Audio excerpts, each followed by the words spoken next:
Hello, good evening. Thank God my mic was muted. I just ripped the gnarliest fart. I made a jalfrezi for dinner. So that was it's getting sloppy in here, but not the kind of testing slop that we were looking for. Oh God. Might just take a quick break already. Go wipe a little bit. How are we doing, everybody? How are you on this fine evening? It happens to be Valentine's Day. Wait, let me go to webcam. I'm on the television, everybody. Yes.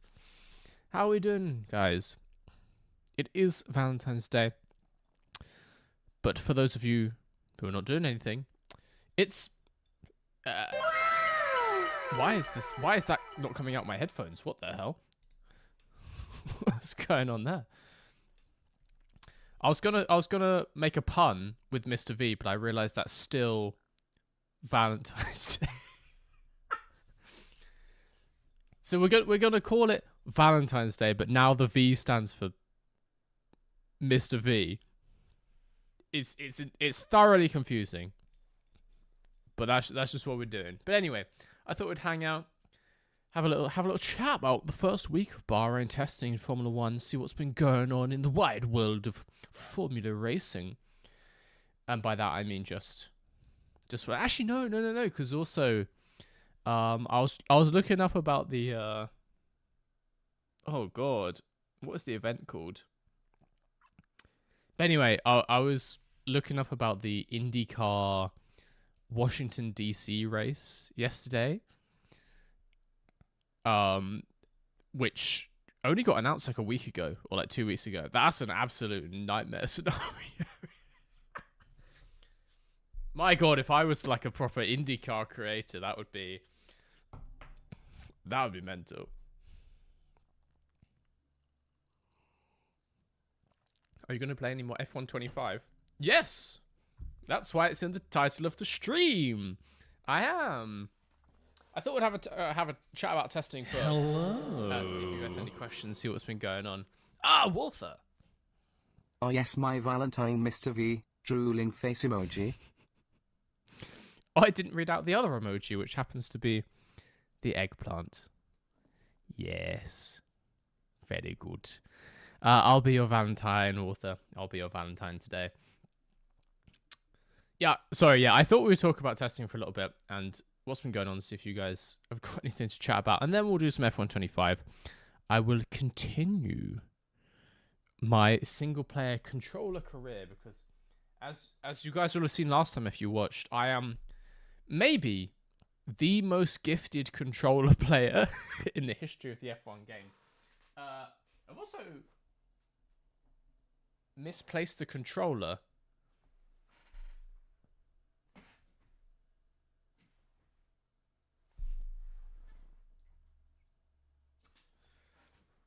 It'll be around here somewhere. It'll probably be around here somewhere. It's fine. It's fine. Yeah, how is everybody doing?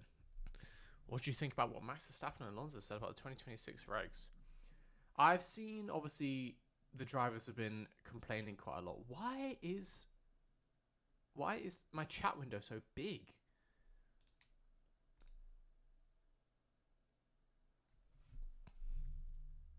Oh, there we go. Okay, I've refreshed it and I just lost everyone's messages. So apologies for that. I think if you type more, I'll get them. Just keep typing. Just keep typing. There we go. But yeah, I saw Max Verstappen said he said basically like it's not racing. And some drivers have been making comments basically saying like there's more management now, which makes it less racing. That's a nonsense statement. None of these drivers have ever driven in Formula One that has no management. Formula One of all motorsport probably has the most management. Maybe you can make an argument things like endurance racing or even things like Formula E. There's a ton of battery management. But like Formula One has tons of management and always has. They're making 20 brake balance adjustments per lap. You're already doing those lift and coast to manage fuel, managing tyres throughout a race. There was tons of management, so now we're going to a little bit more management, and they're like, too much now. It's no longer fun racing, it's like driving a train, and drivers like to complain. Drivers don't like new stuff. They just want to press the pedals and go fast. They don't like doing stuff. So I'm sure Max didn't enjoy the amount of management last year, and he still doesn't enjoy the amount of management. And then Alonso complaining that the cars are slower, and he's like, "Oh, the cars are 50 kilometers per hour slower going through turn 12 in Bahrain." Yeah, good. I keep making the argument good. Part of the reason that Formula One, the racing has been so bad, is the cars were too fast. They've just been too fast for a while. Obviously, the faster you go, the more of an aerodynamic effect you're creating, but the more drag you're creating exponentially. And so when the cars are that fast, they're creating so much dirty air. They're going through a corner fast, so there's less time to get alongside someone. There's less time under braking. All these things, if you want the racing to get better, you have to make the cars slower. There's this weird fallacy that, like, fast is good and slow is bad. Like, the quote from Alonso is, we used to go through turn 12 at, 260 kph, and now it's only 200. That's still 200 kilometers per hour through a corner, a hard left-hander. Wait, no, turn 12, a hard right-hander.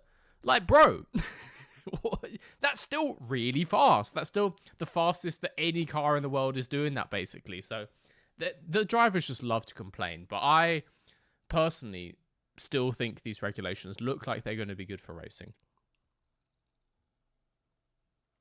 So it should be good. It should be good. Guess who video when? I think Dan said he's going to edit that, so guess who video whenever Dan edits it. I don't know when that's going to be.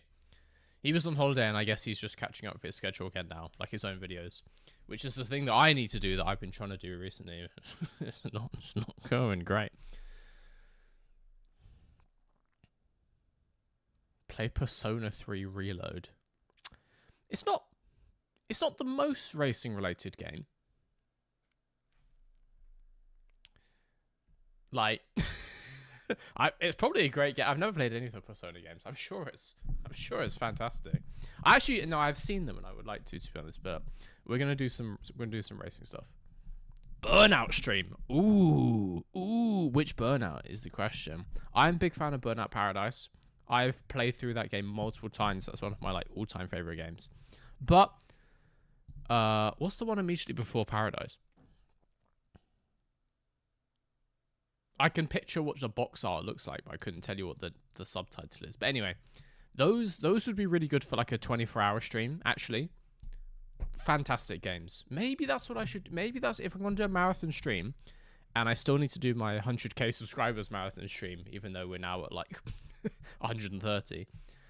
I actually think Burnout Paradise could be a solid pick for that.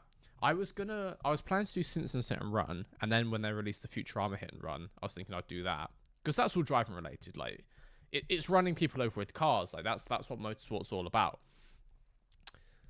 But slamming other cars into walls is also what racing is all about, particularly if you ask someone like Liam Lawson.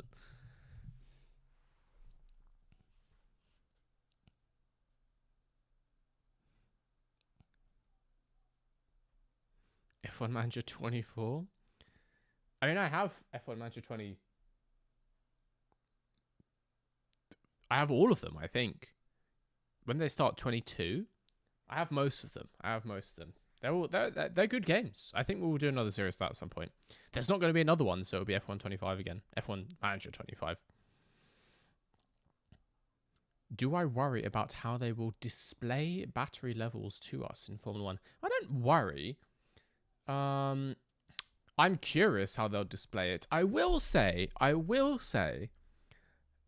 I have been not worried, but I've been a little bit disappointed recently with how Formula 1 has been explaining technical things, just in general. So I was chatting to Dan about this, because Dan made a video recently where he talked about I actually don't know what the title of his video was. Let me check. Let me take a look. Ah, yes, YouTube. One day I'll learn how to type, and that will be a great day.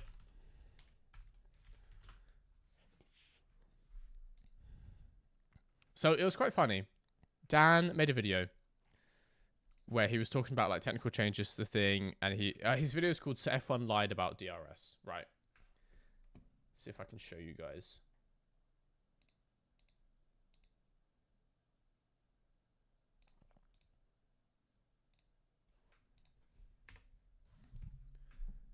So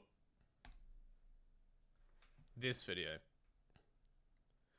But it was quite funny in the background. So in that he's talking about the overtake mode and such things like this. A couple days before he released that, he was talking about it. I think when we were like filming the podcast, like before we were rolling the cameras, and then he was going through about the overtake mode and stuff, and he had misunderstood what the video is. Like in his video, he talks about how confusing the F1 video is, and he had misunderstood. So we were having to explain it to him again. But like genuinely, the video they put out to explain these things is trash, and lots of the time, the way that F1 explains itself, the technical side of F1, is really bad. Hello. And also on that, like any F1 tech At talk. XL_CSGO rejoined the green screen enthusiasts. At XL_CSGO celebrates 7 months of membership. New stream graphics. Wow. I have made new graphics. I quite like it. I thought it was like slightly retro. We're going slightly, not Y2K, but slightly like mid-noughties vibe. I wanted it to look like old, like Apple interface, that kind of thing. Like old video call kind of stuff. So yeah, I famously, you guys have probably heard me rant about this before, but any F1 Tech Talk videos, so basically any video that's this guy, Sam Collins, just the worst video you've ever seen. And my guy's job title, his job title is lead technical analyst for Formula One. He has never done any analysis. He has never analyzed anything. Not only is he an analyst, he's the lead analyst, and he never analyzes anything. There's no analysis. So yeah, Formula One is really bad at explaining the technical side of the cars, and they've been very bad at explaining the new regulations. Like, yeah, the cars have bigger battery. They've got that point across, but in their video talking about overtake mode, the information was wrong, and also about the new aero regulations, that information was partially wrong in the video, that kind of thing. Like, I think they need some people who are better engineers to work on these videos. You just get it. We need Chain Bear to come back. Yeah, genuinely. Like, F1 didn't realize how heavily they were leaning on Chain Bear like 5 years ago to explain to new fans this stuff, and now he's gone. We've got whole new fans, and they have no idea what's going on because no one can explain it to them, because these idiots sure as hell aren't going to do it. People mistake analysis for this exists. Exactly. The Sam Collins videos, they're normally videos to just highlight new parts on the cars. And, you know, fine. He's going like, oh, this team has changed the shape of their side pod. This team has changed their rear floor, blah, blah, blah. Yeah, cool. And if you understand, if you have an engineering degree, which I do, I can look at those parts and I can be like, oh, that's probably doing this or this or this. For you guys who didn't spend 4 years studying engineering, well, I mean, some of you probably did, but for those of you who didn't spend 4 years studying engineering, when he's showing you this stuff, like, what does that even mean to you? And it gets me as well, like, we've had a big thing with the cars this year have the rear floor cutout on the side of the diffuser, which you've probably seen. So F1...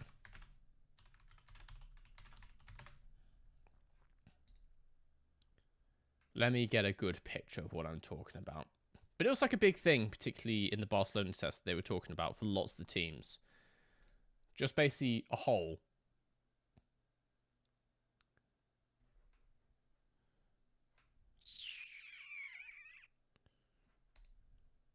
Ooh, maybe you can see in this one.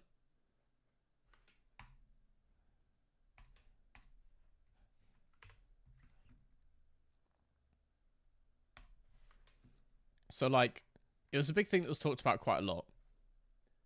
Can you see my mouse? Oh, you can't see my mouse. That's that's really quite annoying. This hole here. So that's on the wall of the diffuser, rear of the floor, like at the back of the side pod. And so yeah, understandably, when you've got like magazines like The Race talking about this, and they're like, we're not exactly sure what this does. Fine. In one of the Sam Collins videos, he's like, we're not exactly sure what this does. Ask the teams! You have unlimited access to the teams. And also, yes, we do! The cars have had this for years. The cars last year had this some of the time. They've had this since at least 2022. We know exactly what this does. It's insane. He's just like, oh, I would need CFD analysis to tell you what this is doing. No, you don't. It's a well-known phenomenon. It's cleaning up the air coming out of the diffuser. It's preventing breakdown of the turbulent flow alongside the inner walls of the diffuser. We know this. So like, it's just crazy. Maybe they just don't say these things because they know that people don't care or don't get it. But like, just don't make the video. Just don't make the video. Blown diffuser is back. That's not a blown diffuser. Blown diffuser means a couple different things, right? So the old school 2010 blown diffuser is not back because that's fully banned. So like, you have to have your exhaust at the side of the car for that to work. So no, because the exhaust by regulation has to be down the middle. It's up here, so you can't have a blown diffuser in that sense. But the other kind of blown diffuser, what that term used to mean before 2010, so back in like the 90s, it basically just means airflow around the edge of the floor. And so, you know, like these little spiky bits here, this stuff, what that's doing is air that comes along the side of the floor and along the top of the floor, you're pushing it down to make like a curtain, so the air goes whoop, and it hits the floor in front of the rear tire. And that does two things. Either it stops the air from all out here going under the floor, because it makes like a wall, like a waterfall that it can't go through, or the air that hits the tire and bounces in, instead it bounces in, hits that wall and bounces out instead, basically. So it just seals off the edge of the diffuser. That is also a blown diffuser. Yes, the cars have that, but they have had that last year and the year before. This hole is not a blown diffuser. It's just a hole in the diffuser to help clean up airflow.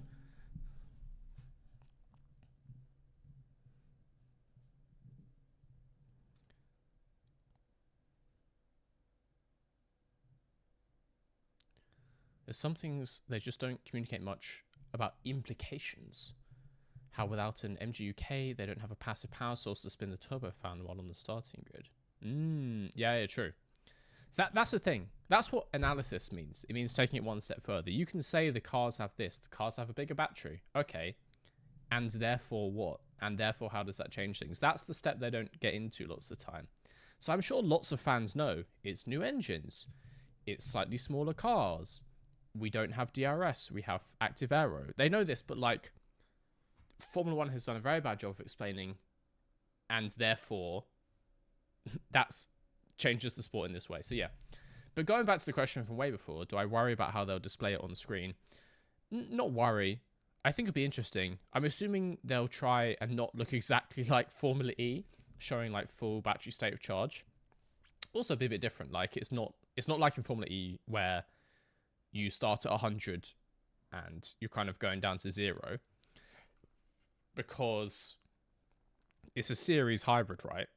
And so like an inline hybrid, and so you still have a petrol engine that can charge the battery continuously. So it's not like you start at 100 and you go down to 0. Sort of, yes, but you can charge it up entirely through a couple laps if you put it in like full recharge mode. So I don't think showing just a battery bar that says 100 or 0 is actually that useful in Formula 1. I think more they'll bring up graphics to show overtake mode availability, like a little battery thing. But they used to show that last year of like ERS, so I think it will look about the same.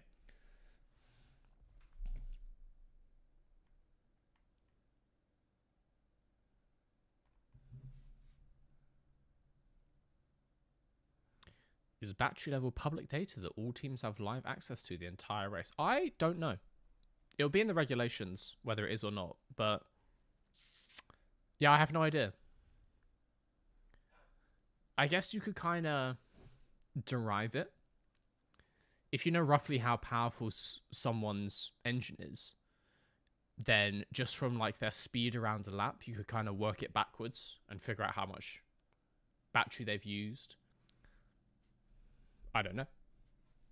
I get the feeling it won't be, in the same way that you don't know exactly how much power their engine's putting out at any given time, or other specifics about the engine. But yeah, things like your overtake recharge level are probably public information to go on the live feed. AWS has all the data. And even they aren't good at explaining what any of it means. Or they'll do it in ways that are entirely unhelpful, just being like, oh, this overtake is going to happen. No point watching. It's just going to overtake him, but then the race will be done. Thanks, AWS.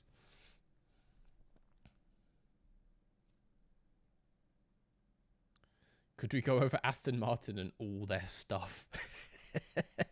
Well, actually, Aston Martin's an interesting case because, obviously, all the talk from week 1 in Bahrain is that Aston Martin is slow. Aston Martin did the least laps out of any team. I have the numbers here. Aston Martin managed 206 laps over the last 3 days of testing. For reference, that is less than half of McLaren or Williams, who were joint first on 422. So that's not good, because it shows that you're not ready, and you're just on the back foot, like you're constantly in the garage trying to fix issues. And, you know, that's not always the worst thing. Like, Mercedes did the second least laps. They still did 80 laps more than Aston Martin. So they did 140% of what Aston Martin did. But also, Aston Martin have the slowest, their fastest lap times are the slowest of any team, being 4.5 seconds slower than Mercedes' fastest laps. And, you know, they might not have been pushing, like Mercedes might have been doing quali sim, whereas Aston Martin were only doing full fuel simulations. Who knows? But it's not looking good. It's not looking good for Aston Martin.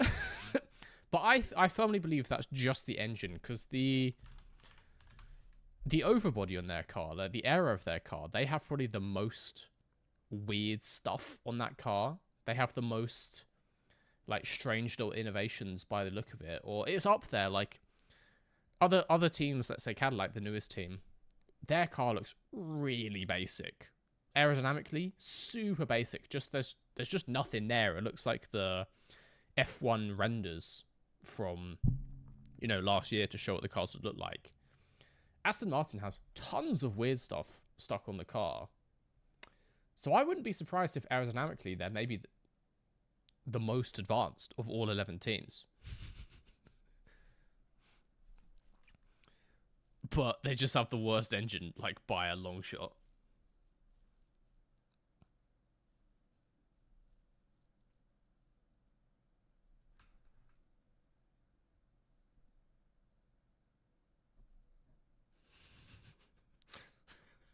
LH4 is not emotionally close to Kim K, brought to you by AWS.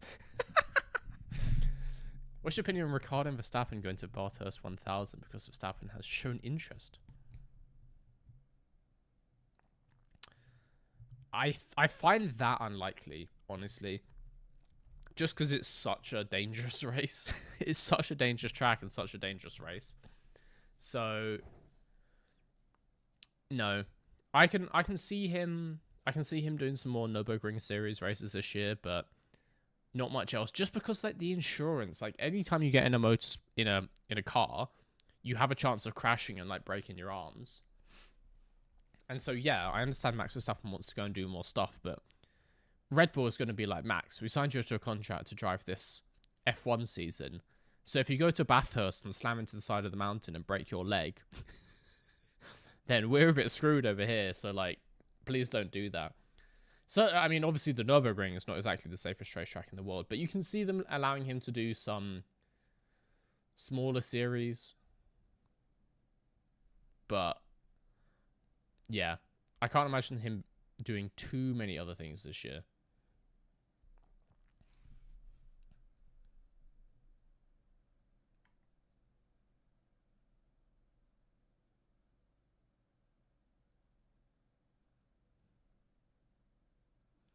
Knew he screwed it up. He should have known Honda needs friendly packaging to get their engines to work.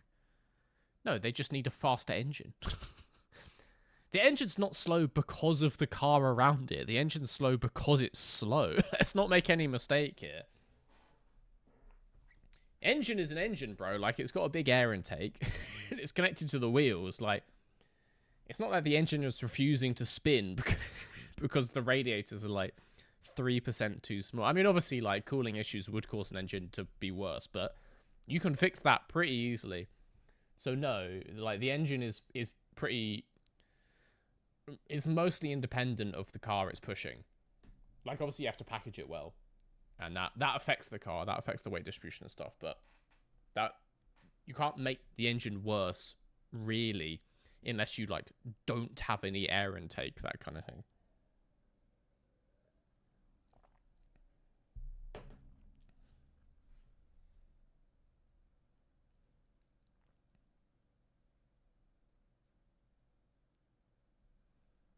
Hello again, Mr. V. Hello. Welcome, everybody who's joined the stream. Welcome, welcome, welcome.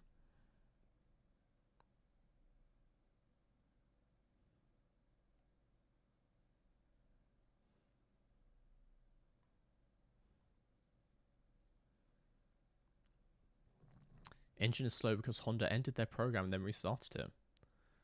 Lost employees and got rid of the fabrication space. Well, yeah, exactly.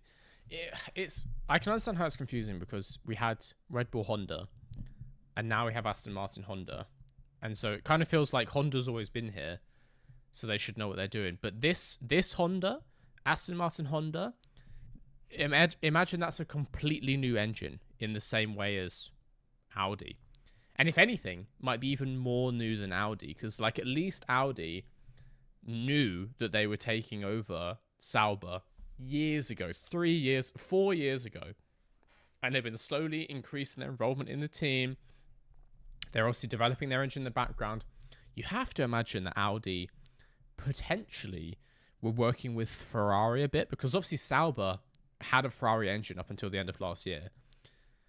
So when Audi majority owned Sauber last year and were using Ferrari engines, you have to imagine they would chat at least a little bit, and that some of the Audi engine packaging, let's say like the rear suspension linkages onto the gearbox casing, might be based off Ferrari designs, that kind of thing. So, like, the Audi is a new engine, but they've had more time to ease themselves into it. This Honda one is also a brand new team, pretty much unrelated to Red Bull of the last few years, because what used to be Honda a couple years ago is now just Red Bull powertrains. And so this Honda, Aston Martin Honda, I realize I'm pointing at a 2021 Williams. Let me get a picture up for you. Some visual demonstration. This Honda, in this car, brand new engine. And they potentially only started developing it a year and a half ago, that kind of thing. Because Red Bull powertrains is what used to be called Honda. So it's not like Honda has taken a step back. This is Honda 2.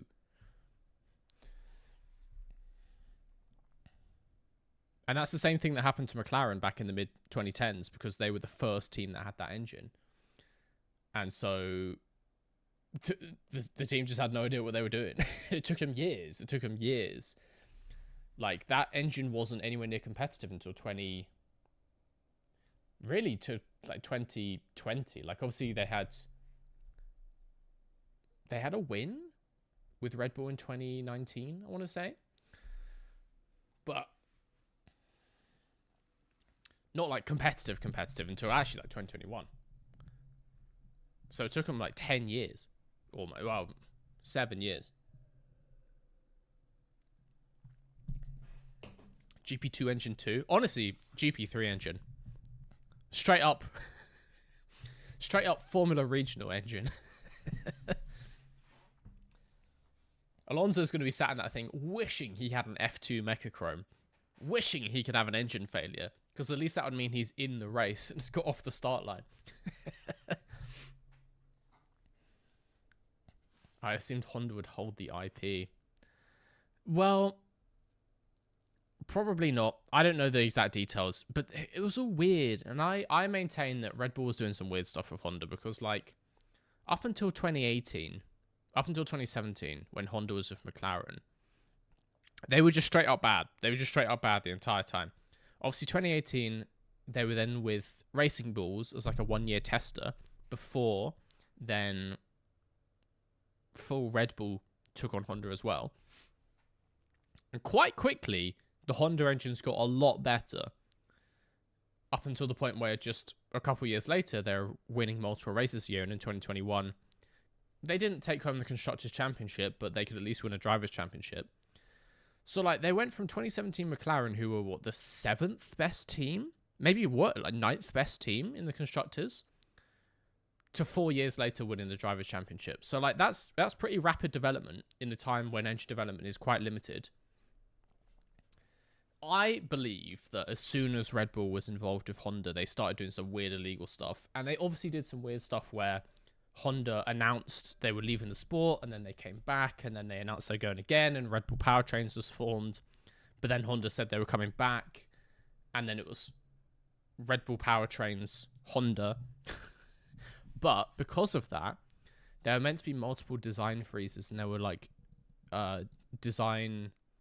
You know, in the same way that teams have like limited wind tunnel time, limited CFD analysis for the air of their car, also for the 2026 regulations, all the engine teams have like limited working time on the engine. You can't just like, you can't hire 1 million people to work on the engine. It has a cap. But every time that Honda left and then came back and then they had to make Red Bull powertrains, Red Bull was given a special compensation from the FIA because of the disruption to their engine program. And so they were allowed to do more development. And so every time Honda were making these weird announcements, Red Bull was getting bonus development time. And they were allowed to, because there were certain design freezes when they had to submit documents to the FIA. Red Bull was allowed to do those things later. They were given, like, you know, when you get like you get an extension on your essay, they were given those, all this kind of stuff. And it really feels like it was all calculated by Red Bull, and they were telling Honda to announce they were leaving and telling them to announce they were coming back and all this kind of stuff. It felt very calculated. And I maintain that Honda Red Bull Powertrains was doing some weird illegal stuff, and that's how they got so fast in just a few short years. Now that Red Bull is gone, and it's just Honda once more, back to normal legal engines and back to being slow. Back to pre-2017. So yeah. I need to turn off. Why do I get fucking notifications from BBC iPlayer? BBC iPlayer. Ugh. Miss V, look at the 2015 Bathurst 1000 Mostert crash. Am I about to watch a video of someone dying on the side of a hill? Because if so, hell yeah, brother. No, I'd rather people didn't perish while partaking in motorsport. That would be good, I think.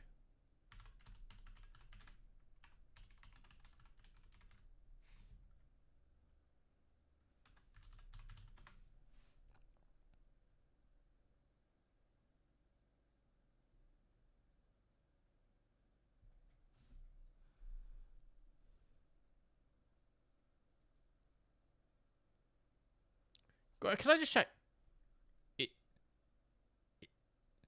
He doesn't die in this video, does he? I don't know about this. Please confirm to me that this isn't a video of someone dying. I don't want to show that if it is.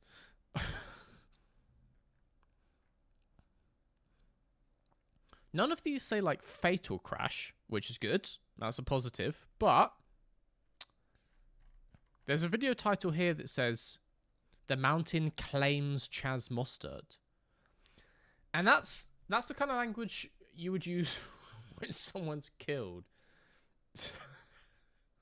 He broke his leg, but is fine now, and won the championship last year. Oh, he's all good then. Oh, okay, cool. Let's let me show you this shit.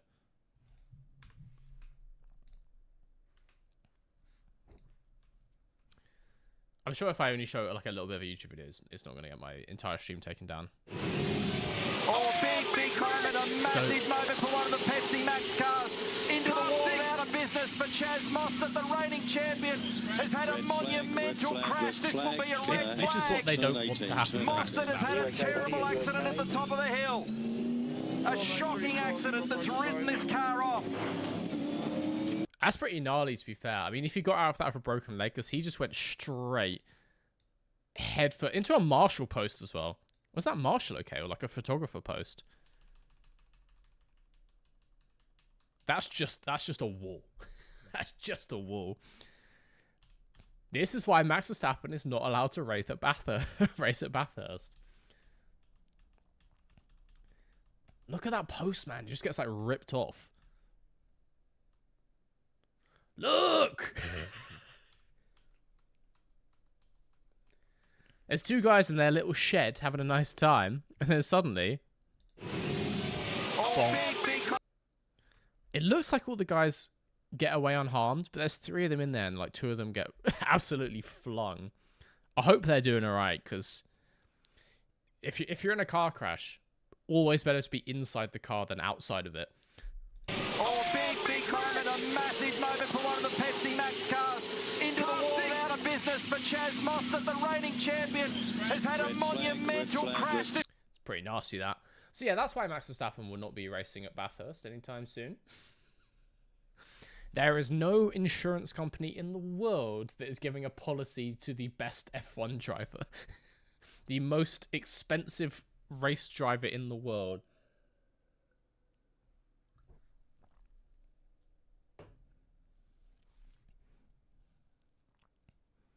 Do I watch rallying? No, I'll see some highlights every now and again, but I don't sit down and watch rallies. A rally is like a whole weekend thing. Like, if you're committing to watch WRC, then you're done. Like, all of your Saturday and Sunday is gone.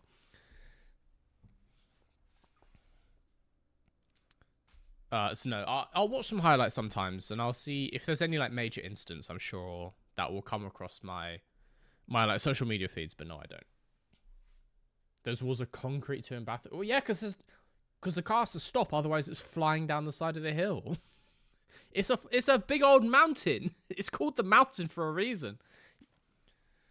So yeah, Bathurst, famously one of the most dangerous racetracks there is.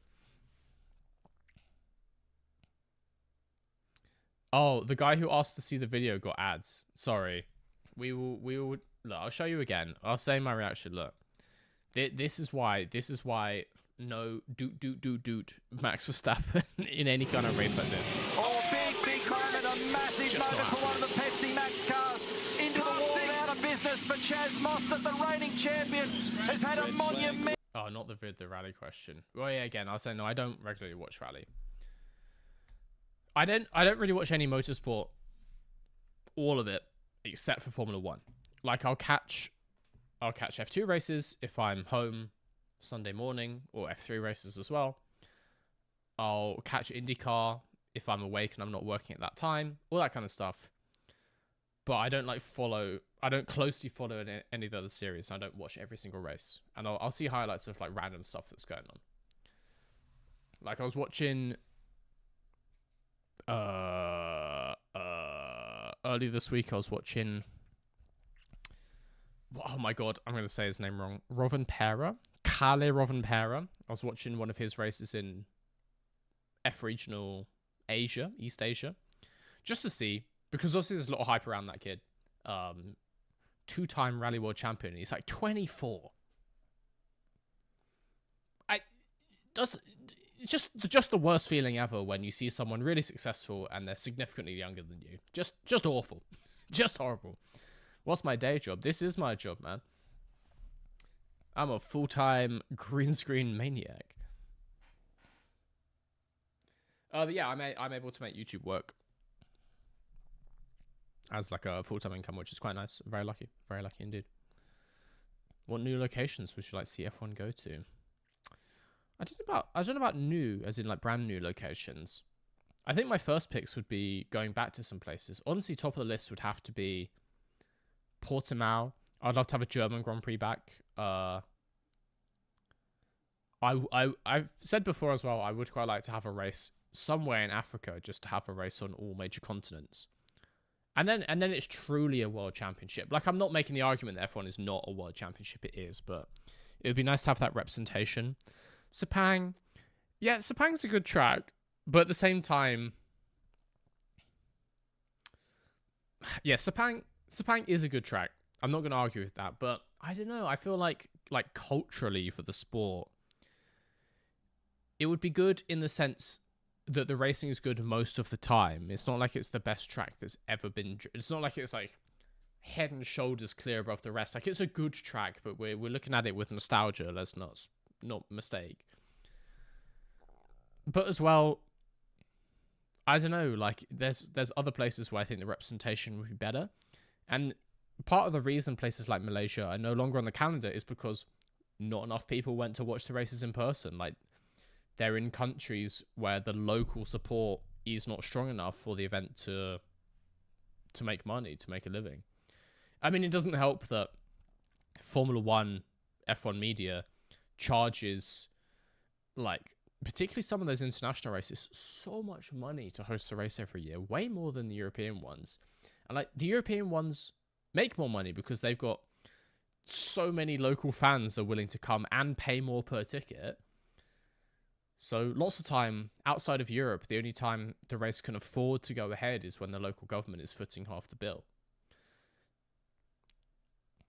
So it's kind of a shame. I'll buy all the tickets for Sepang. I reckon if they did like a one-off one, I was going to say like in a sort of COVID lockdown type calendar again, but obviously if it was COVID, you probably wouldn't be allowed to travel to Malaysia unless you live in Malaysia, unless you live in near Sepang. Yeah, if it was there for a one-off for some reason, like, I don't know, if for some reason the Singapore race couldn't go ahead for some, like, there was a hurricane or something like a month beforehand, then Sepang is like a replacement for that, being the closest track to Singapore. I could see that being like really well attended, a really big event, and like people traveling from all over the world. But as an annual event, just not enough people went to it, and that's why it's not there anymore. You have to understand like the business of this stuff. Like, it can be a great racetrack, but if you put it in a country where people are not going to fill 300,000 seats at a price high enough, then the race loses money and it can't be on the calendar. Would you go for a race in Greece? Where? Like, where in Greece? It would have to be a street track, because I don't think there's any permanent tracks anywhere near the standard of Formula One. So no, I wouldn't go for another street track anywhere. I'd rather go to permanent tracks. Portimao is my first choice. I run a channel similar size to yours in tech in London. It'd only be a full-time job though, with full video sponsorships. Maybe your channel is not the same size as mine. Sorry to say. No, I'm pretty good at getting views for the number of subscribers I have, and I'm pretty good at, you know, I do have quite a lot of video sponsorships. Also, the niche, like, different niches on Formula 1 have different CPMs, right? So maybe motorsport just has a higher CPM.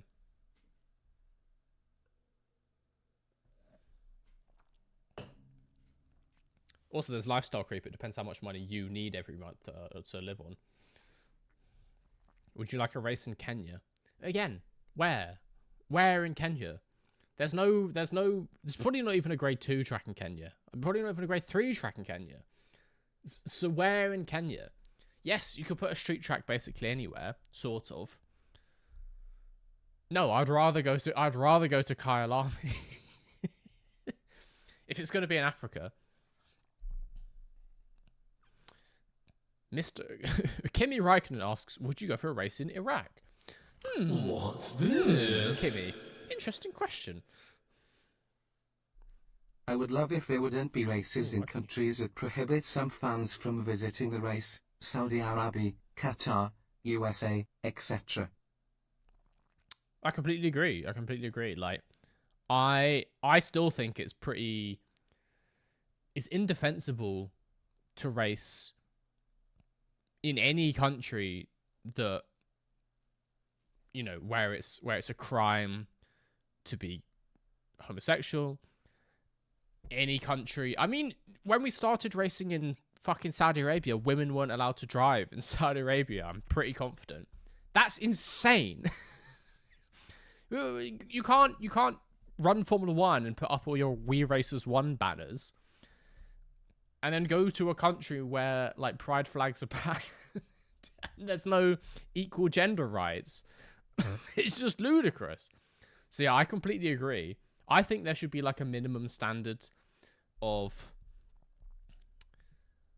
I don't even know what to put it, but like a minimum level of like social equality in the countries that Formula One races in. Don't forget the slave labor. You say near slave labor. No, straight up slave labor. And that as well. Like, don't race in countries with indentured servitude. Or whatever the hell the system is called in Saudi Arabia and Qatar and places like this. Like, just don't go to those places. That feels like quite an easy one to defend. Like, just don't go to countries with slaves.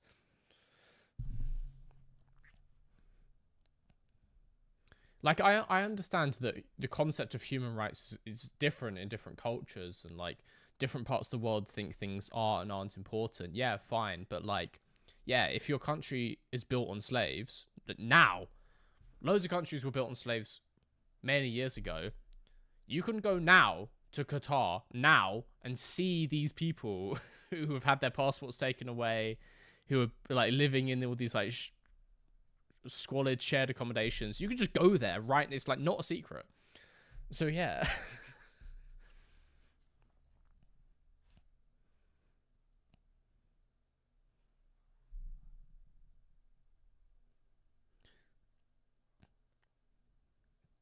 Of course, it's all money. Of course. But it's a shame that the sport doesn't want to take a bit more of a, at least pretend a little bit more. Like, it's a company. It's here to make money. I get that. And there's more money to be made in these parts of the world. But at least pretend a little bit harder. Like, come on. Just at least come out and say slavery is bad. At least maybe don't race in Qatar, the country that was famous for all the slaves used to put together the World Cup a few years ago. At least don't go there and make a point of being like, oh, countries probably shouldn't do this kind of stuff.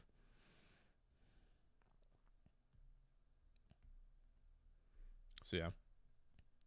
A New Zealand Grand Prix.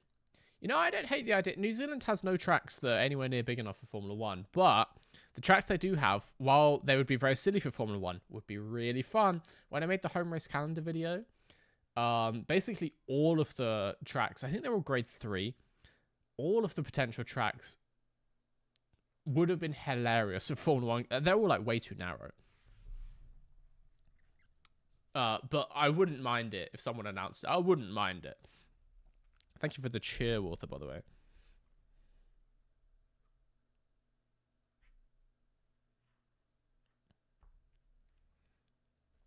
Would you rather Lawrence Stroll, FIA president, or MBS forever? Obviously Lawrence Stroll. Are you insane? I'd rather have I'd rather have no FIA. I'd rather just not have the FIA, quite frankly. But no, I really don't like the attitude that MBS gives to the organization.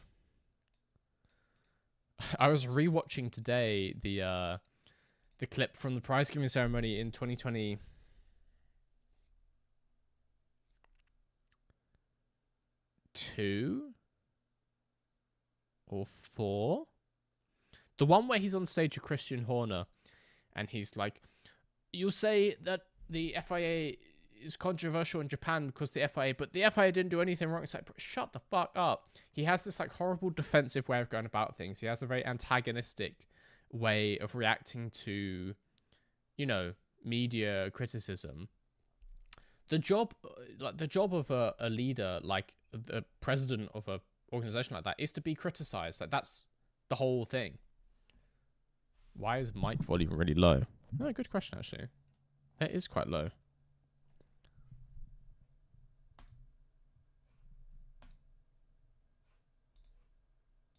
I can just turn it up, I guess.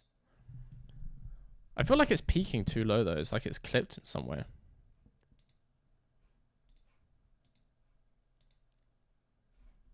What the fuck?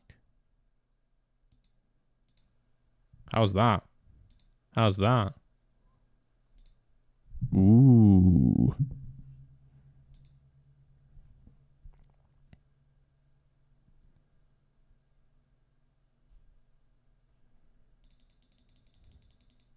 That should be a little bit louder. Yeah, that's definitely louder, isn't it? Okay.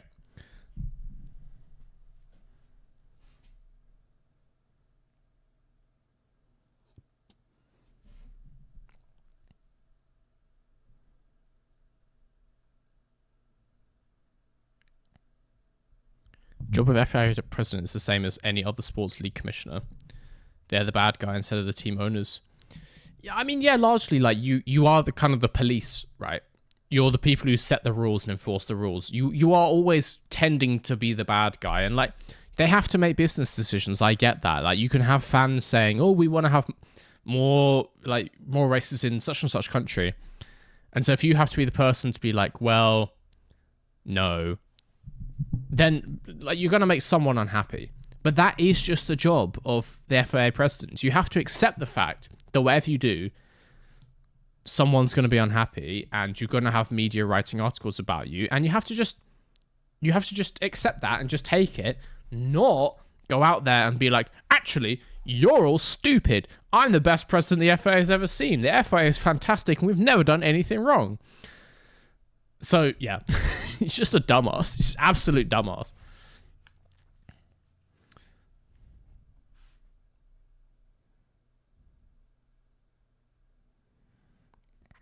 I told Tomo at his first in-person viewer event in 2021 that Flavio would come back. I got booed, but I was right. Who booed you? I was there. I was in the audience for that event. I didn't boo you. That's a good take. Flavio's never been gone. He's always been in the shadows. He's always been lurking, as Flavio likes to do.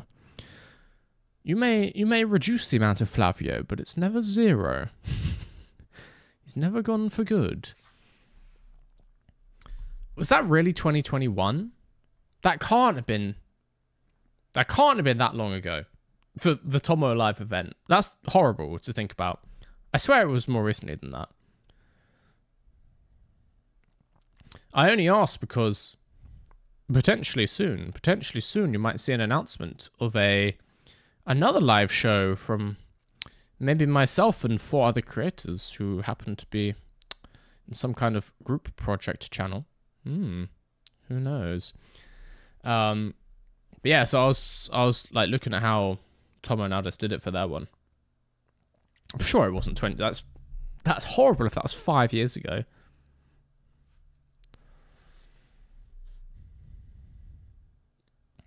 Flavio might be the only worst person in sport and launch talk. Oh, no. Don't forget that Bernie Ecclestone still exists. He's easily worse than both of them.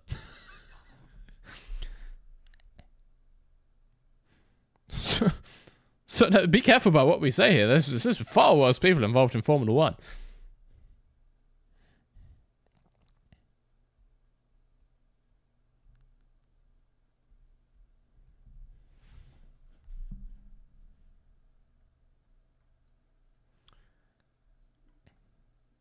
But yes. So yeah, back on testing. I want to know, you guys, I'd love to hear some opinions, because there's been all this talk about how bad Aston's going to do. I think it's quite clear that probably the 2 worst teams this year are going to be Cadillac, just because they're brand new, and Aston, because the Honda engine is so bad. I'd like to see your opinions. Which one is going to be P11 in the constructors? Which one is going to be slowest? Like, are we going Aston? Or are we going Cadillac?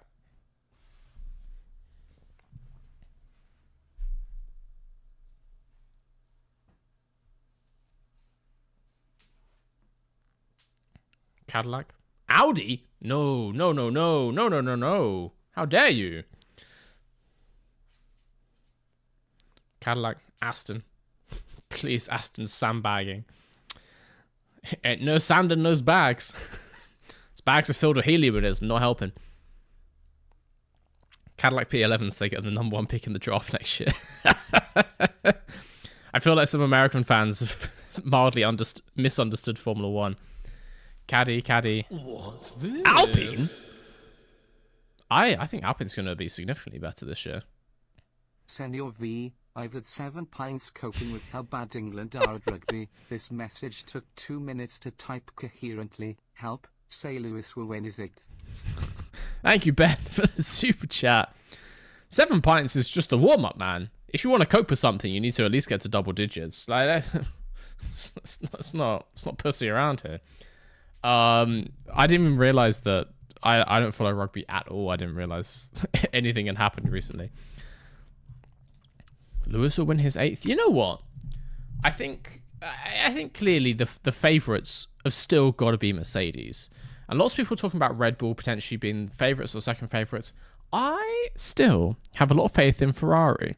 Ferrari have just been getting on with it in testing. They've been consistent. All reports are that the Ferrari engine maybe is not as powerful as Mercedes, but is very good, very reliable. All the Ferrari teams are the teams like doing the most consistently, or the most consistent laps in testing. Like them and Haas are just getting on with it. So I genuinely could see Ferrari having a better year this year than the last couple of years. And maybe they come out and surprise us. Maybe they're actually fighting for wins most weekends. I still think there's a chance we could see Lewis Hamilton 8th this year. And actually, if he sticks around, I think Ferrari could be in with a chance in 2027 as well. So I'm not writing it off just yet. Obviously, he has to get through Charles Leclerc, who is Mr. Ferrari and has been with that team since the dawn of human civilization. But yeah, I think there is still hope. There is still hope. It's the hope that kills you.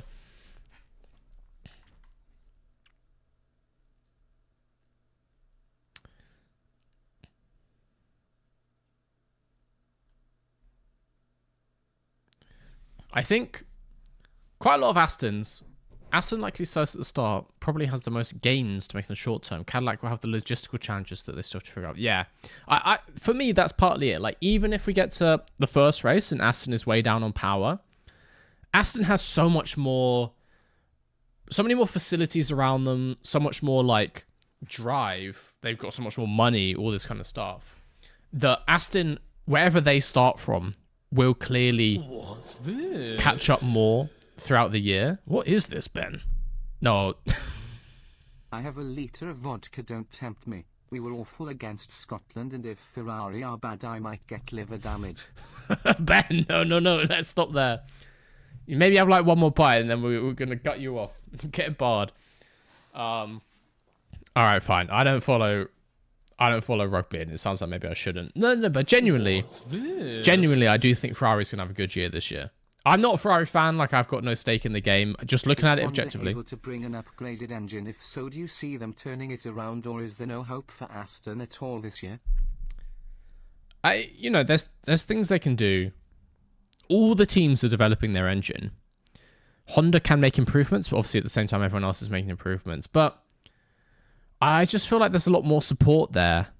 And like, if any team's engine development is going to fall behind, it's likely going to be Audi, because they're the only other team that only has one team using the engine. And I doubt that Audi is putting as much money into this as Stroll and Aston Martin. Maybe they are, I don't know. So it depends. And there's other stuff, like they can make gains elsewhere, even if the engine is trash. Like, they can make gains with their aero, and so maybe they're good in certain tracks. Maybe even if they're terrible on power tracks, they might still be a little bit competitive in like Monaco qualifying, Zandvoort, Hungaroring, that kind of thing, where power is way less important. So there's opportunity for Aston Martin. So I do believe, even if we get to Australia and they're slower than Cadillac, I firmly believe Aston will be faster by the end of the year, unless they're like that much slower. So I'm gonna say Aston Martin. I'm gonna say Cadillac P11 in the constructors, and then it's really hard to say of Aston because we don't know just how slow they are. On my soul, Ferrari are winning the title. Duck, don't put that on me. I'm not that confident in Ferrari. I put them top 3. I'll put them top 3. Fucking hell, man.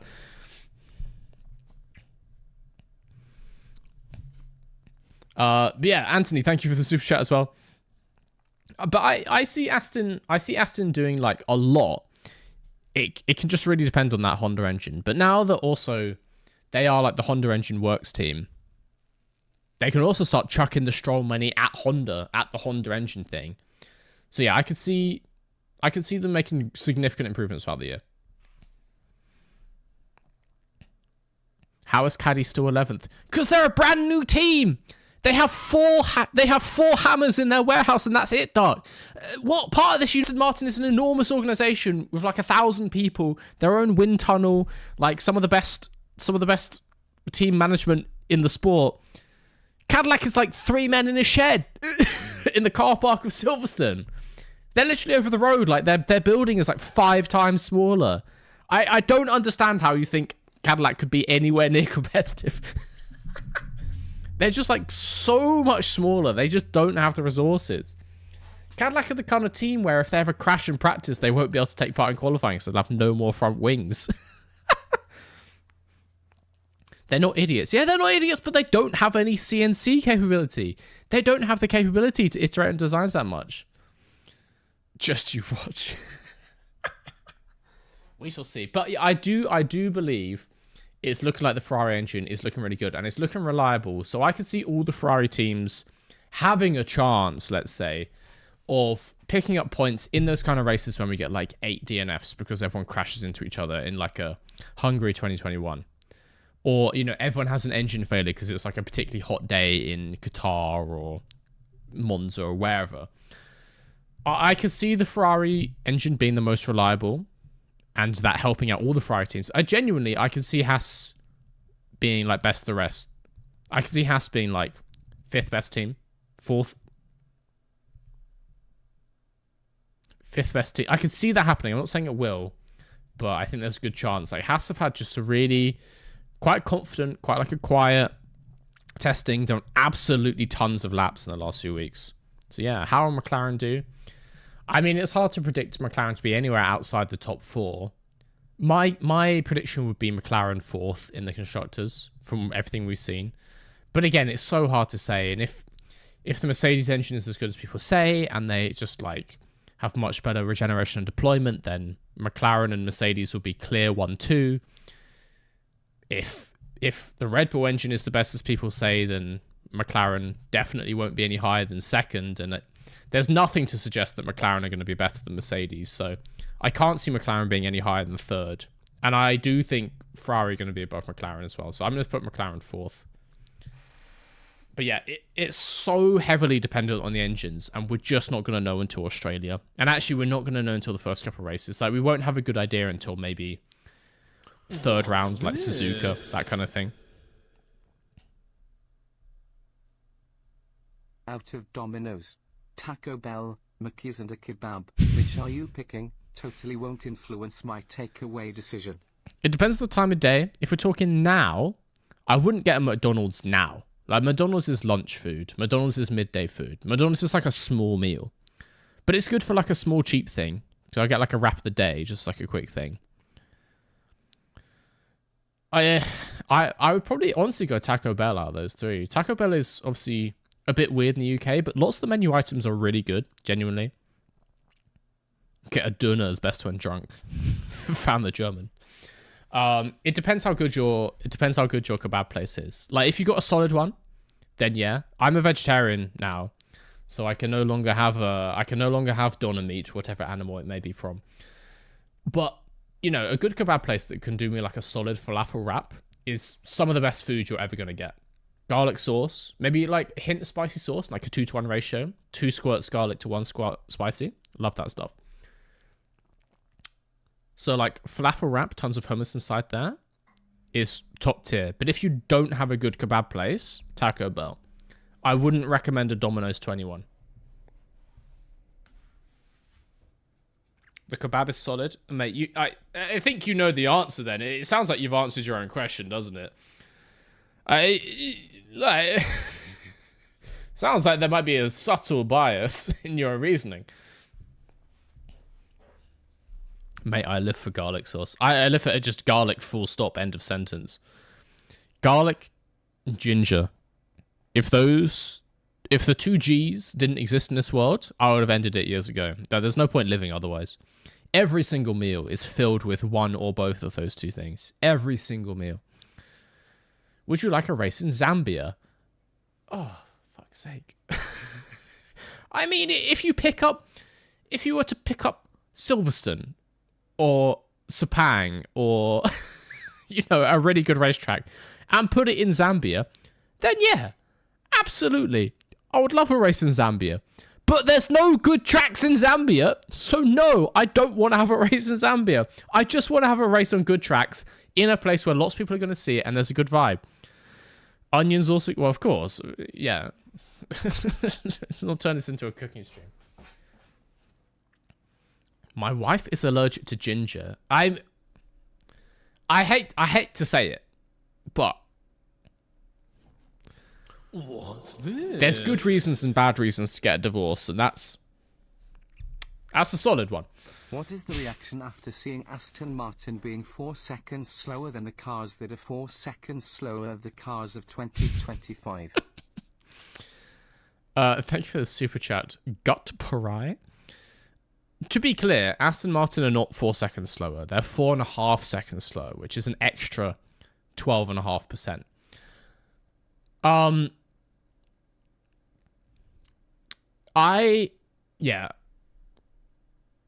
We don't know what testing plans cars are doing. I feel like if Aston could be a little bit close to the front runners, they would have done it just to stop the rumors. So there is that. But then again, Aston Martin had a very tumultuous testing. They spent a lot of time in the garage. So maybe... Sorry. Okay, Mr. V. I'll tell her she can keep the 6-month-old in the divorce. Sometimes you gotta take hard decisions so you can eat more ginger in your life. It's really good for you, No, okay, maybe at that point, for the kid, I will allow you to stay together. For the sake of the child. Can the child eat ginger? Have you fed ginger to the baby? Can the baby consume it? What's this? What is this? Jeffrey. Thank you for the super chat. I don't know if you tried to put a message on that, but there is no message on that super chat. It's just blank. But thank you regardless. So yeah, I get the feeling if Aston Martin could have done faster laps, they would have, because you just don't want even just a weekend of rumors. It's just no good. It's just read your message, Walter. But then again, they had a tumultuous testing, and so maybe they had intended to start with, all the slow runs, and they were going to get on some fast runs later, but then the car was just broken. And while it's nice to do some glory laps, it's better to do like the testing that gives you the most information, and maybe all of those slower runs were just more helpful for the learning they need to do on that engine. So maybe the car can go faster, but they were intentionally not doing it just because they were trying to gather more information, because they did the least laps, second least laps in Barcelona testing, because obviously Williams did 0. So maybe the car can be a little bit faster, but it certainly doesn't look good for Aston.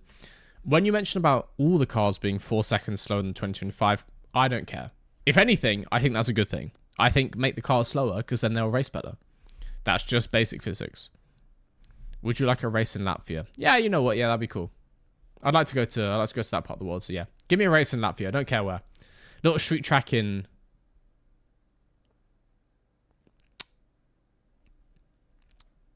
Just trying to think of a city in Latvia. Riga. I want to say that's in Latvia. If it's not, pick it up and move it, and we'll do a street track there. You should do a video improving every track. Ooh. I'm going to write that one down. It's not a terrible idea. It's not a terrible idea. Just going to write that one down. Because, every track has something that could be better.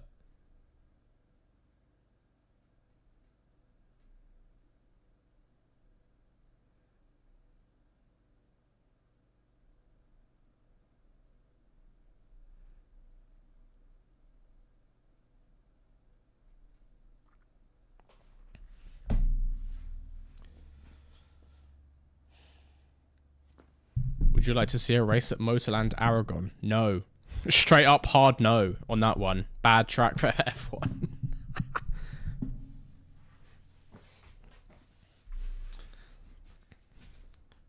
I hesitate to say that potentially the new Madrid track might be better than Aragon.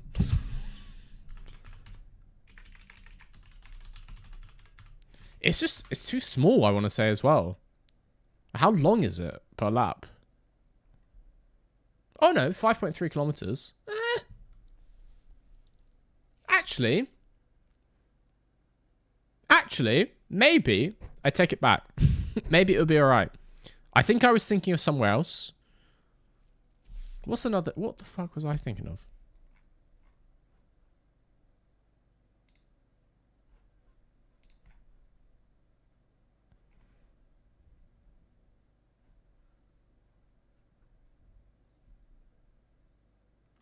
I was thinking of Ricardo Tormo because Formula E raced there, right? The one near Valencia.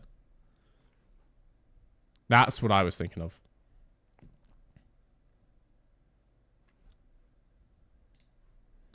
Because Ricardo Tormo is a 4-kilometer lap. Yeah, that's where you shouldn't go. Aragon would, I guess, be okay.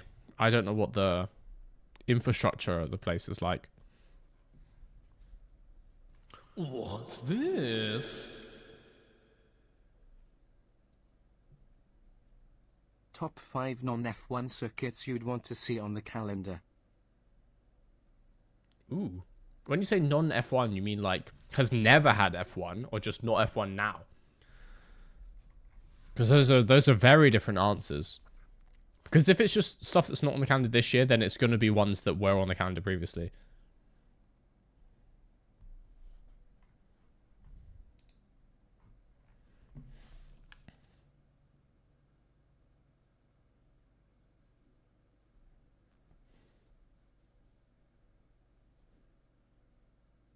Aragon is a nightmare to get to, so no. See, that's the thing. That's half of it. Like,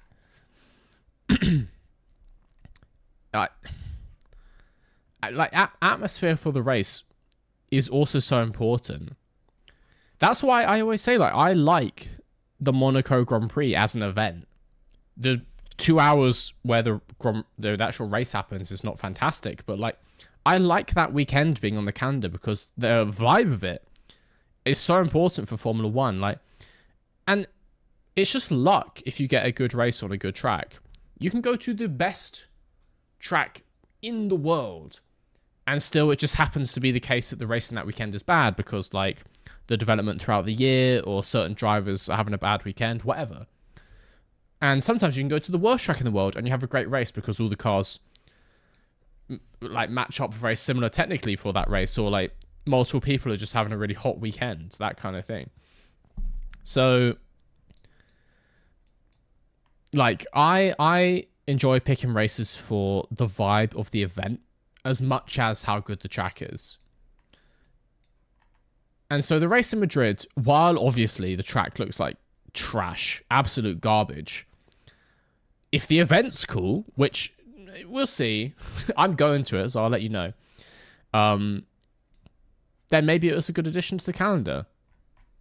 And because, yeah, if you do something like Aragon and no one can get there and there's no big, like, party for the event, then it's kind of pointless. Okay, sorry, to answer the question. Can't have F1 tracks, not for a while. So no Portimao, no Turkey, no Nürburgring. So we're talking like not in the last 10 years is what you're saying. In that case, I would go for... Oh, God.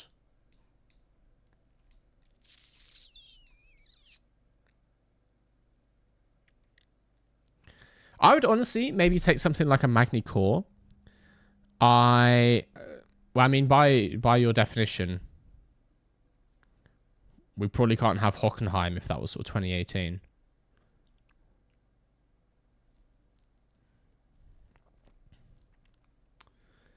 But I'll take a Magny Core. Give me... Honestly, we could try out another American race just for the fucking banter. Like a Laguna Seca. Brands? I don't know Brands Hatch. Actually, yeah, Brands Hatch International just... And also, it'd be really close for me, so that'd be quite nice. And then we'll take a Sepang. Then give me another Japanese race. Give me a...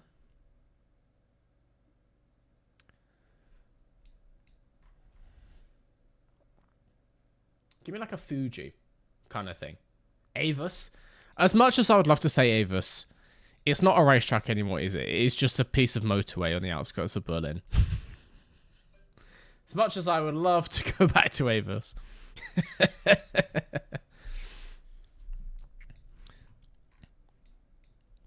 So probably that kind of thing. Caesar's Palace. Welcome back to Formula 1. There's a building on top of it now. They don't have that car park anymore to build a track in the car park.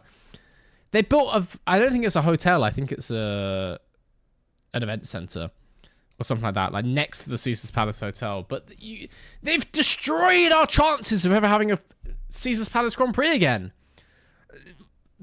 The rage, the infuriation when I first learnt that. Because it's such a ludicrously stupid track.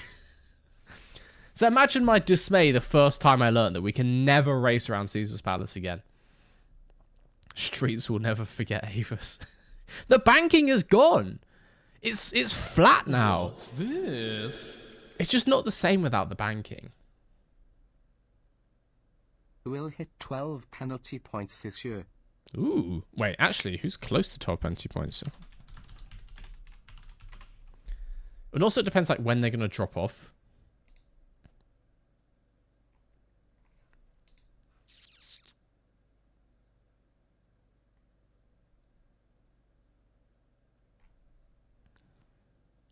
They last for 1 year, I want to say, and they fall off your record.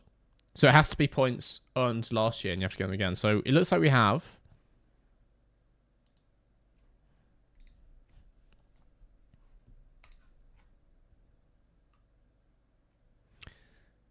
Oh, well, okay, the question kind of answers itself because Ollie Behrman currently has 10. And the next closest is Lawson on 6. So we have Behrman on 10, Lawson on 6. Stroll on 6, Antonelli on 5, Piastri 4, Sainz 4, Verstappen 3, Albon 3, Hamilton 3, Gasly 2, Bortoleto 2, and then Colapinto, Leclerc, Ocon all on 1. So, I mean, obviously, Ollie Behrman, because he can have one incident and get banned. It's quite common nowadays you get 2 for lots of incidents.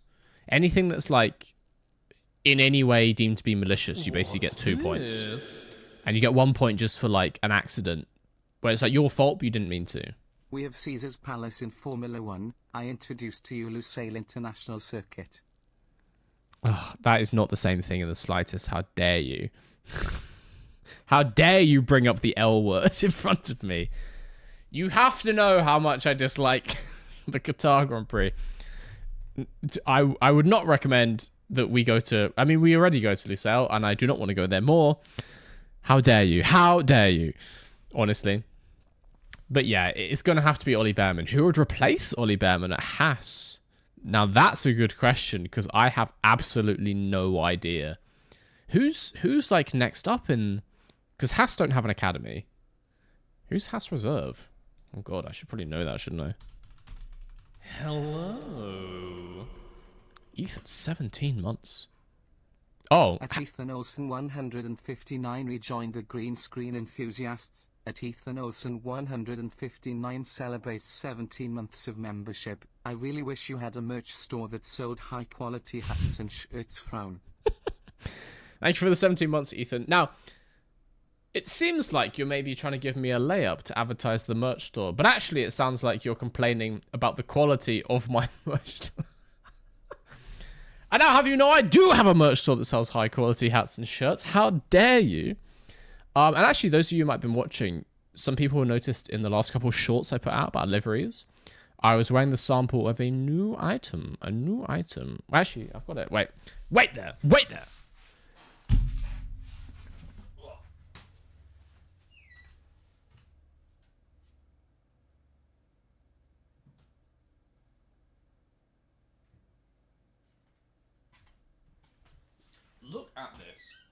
this sample that I got started this week. Oh.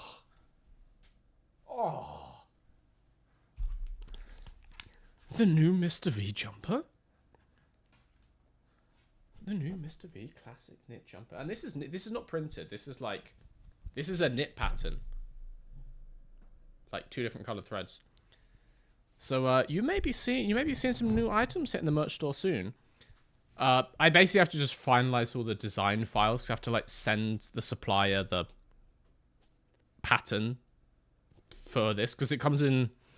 It's gonna come in a number of different colors. I haven't fully decided on the final choices yet.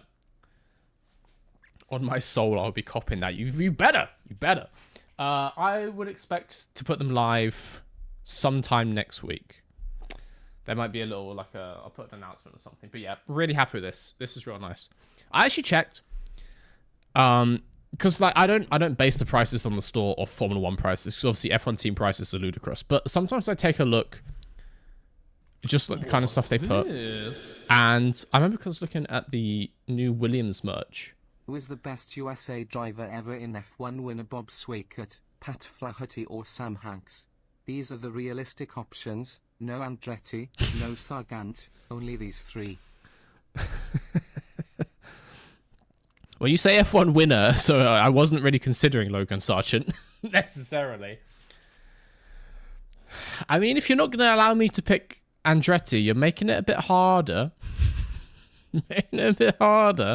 No, I mean, back in the day, there were some phenomenal American drivers. It's not coming to Brain not make America men happen now.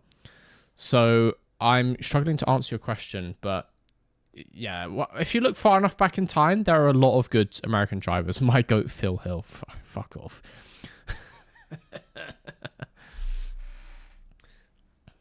So yeah.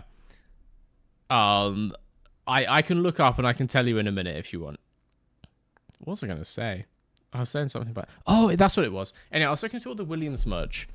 And because obviously they have like their new branding with like back to the 90s font and that kind of thing. And the jumper they have, like it's like a plain blue jumper and it also just says Williams across the front. But I was looking at like the specs for the jumper and I was getting sneakily suspicious. It's the same, like from the same supplier.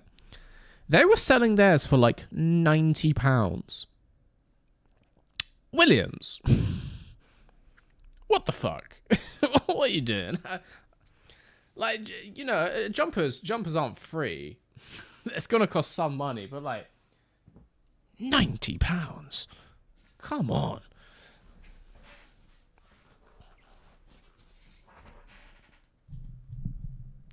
Would you get rid of Shanghai if we were bringing in standards for hosting countries? Well, there's other countries gonna. If we're talking about, I genuinely think there would be quite a few other countries dropping off before Shanghai. I don't know what the standards international metrics are for like government fairness. Obviously China not fantastic for like overall freedoms, but like genuine question, who would be worse now, the Chinese government or the US government, like actually? Because obviously in Western media China's made out to be this like dystopian hellhole, but America.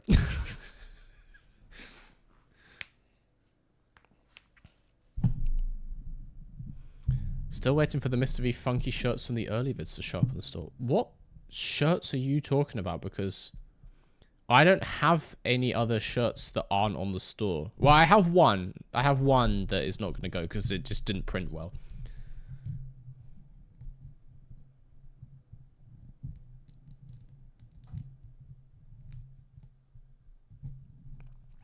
The buttoned up ones. I don't have any Mr. V button up shirts. Oh, you just mean shirt? Sorry, you mean shirts that I own? You want me to? What?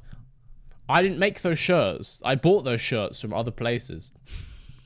So, like, that would feel wrong. And also that most of you they're from charity shops, so I don't know even where they're from. They're just one-off pieces that I own. So it's going to be a struggle. Make ones like them. That would be cool to make like a Mr. V Hawaiian shirt. You know what? I'll think about it. If I can get like an artist involved to get me like to produce a nice Hawaiian pattern, that would be a nice merch drop. Maybe I'll do it limited edition. Maybe like 200k limited edition. We'll do a Mr. V Hawaiian shirt, 200 piece run. That would be nice. Will the Leclerc boxes go on the store? No, the Leclerc boxes will be a prize which can be won if perhaps, hypothetically, there was a Crash Happy live show about to be announced. Maybe. Along with the potentially the Ferrari hoodie and the Pralifying hoodie.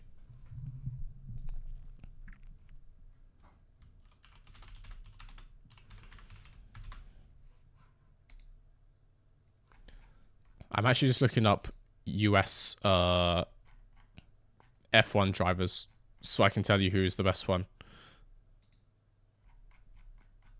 There's going to be so many. Because in the whole history of the sport, there's all these Indy 500 drivers who just skew the stats in such ridiculous ways. Makes it quite annoying to review these things. I'm not going to lie to you.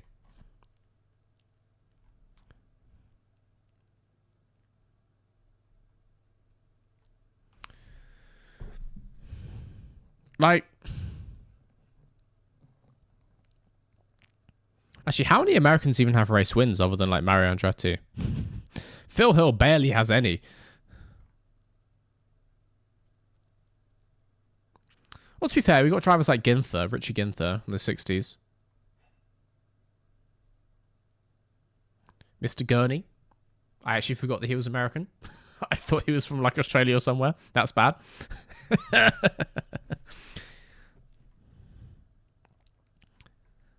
If you're making me pick, and I'm not allowed to pick Andretti, yeah, Dan Gurney is going to have to be.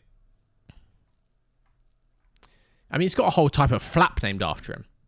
You've got to be a legend to have a flap.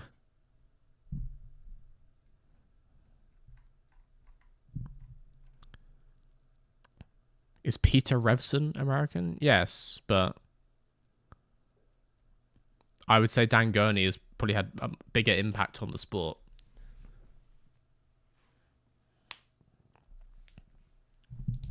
Would you rather fight Team LH or Lando fans? Oh, I'll fight a Lando fan because they're 6 years old. Are you mental?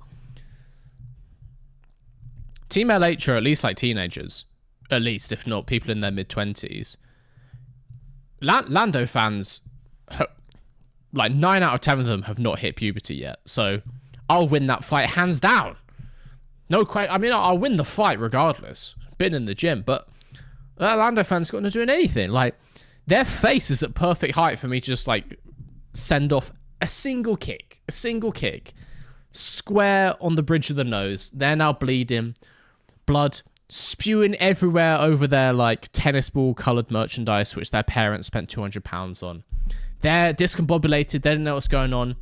Couple more jabs to the side of the head. They're out. They're out cold. I've won that fight in a matter of seconds. Just lift them up.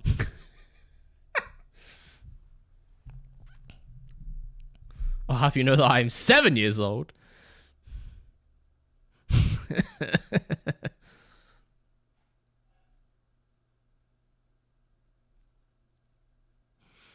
But yeah, like in my experience, Team LH, we're talking a lot of like crazed. We're talking a lot of like crazed people in their early 20s. And they're like a level of crazy that I don't want to be involved with. They're rabid.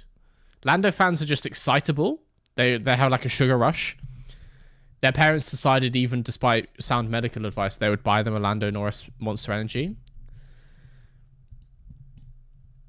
But like Team LH fans have got demons. They're dark. They've seen hell and back. So they've got nothing left to lose. They've got like a deep hatred in their eyes for the world around them. They're scary motherfuckers. I'm not going anywhere near them. But the Lando fans say, Skibbity Riz 6-7 unk and you lose. Spell unk wrong.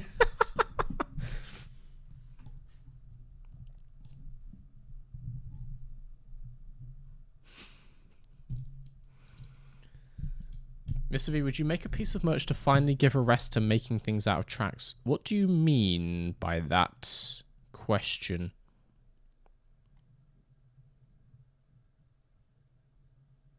Like, I can make a hat, and then I'm not allowed to make those videos. I like making those videos. I don't know if I'll make many more of them, because like I don't want to make them just for the sake of it, but I don't want to cut myself off. The Lando fans in my uni motorsports society are A, outnumbered, B, bullied, and C, the only over 18s in that fan base. Bullied, I can assume, by you, Ben? Are they bullied by you? But it sounds like you're doing the Lord's work, so no, don't bully anyone. Even if they for some reason are fans of Lando Norris, don't bully them. Bullying is bad. Now, making them a social outcast, that I can get behind. No, obviously, it's absolutely fine to be a Lando fan. And so we shouldn't make fun of anyone who supports LN1.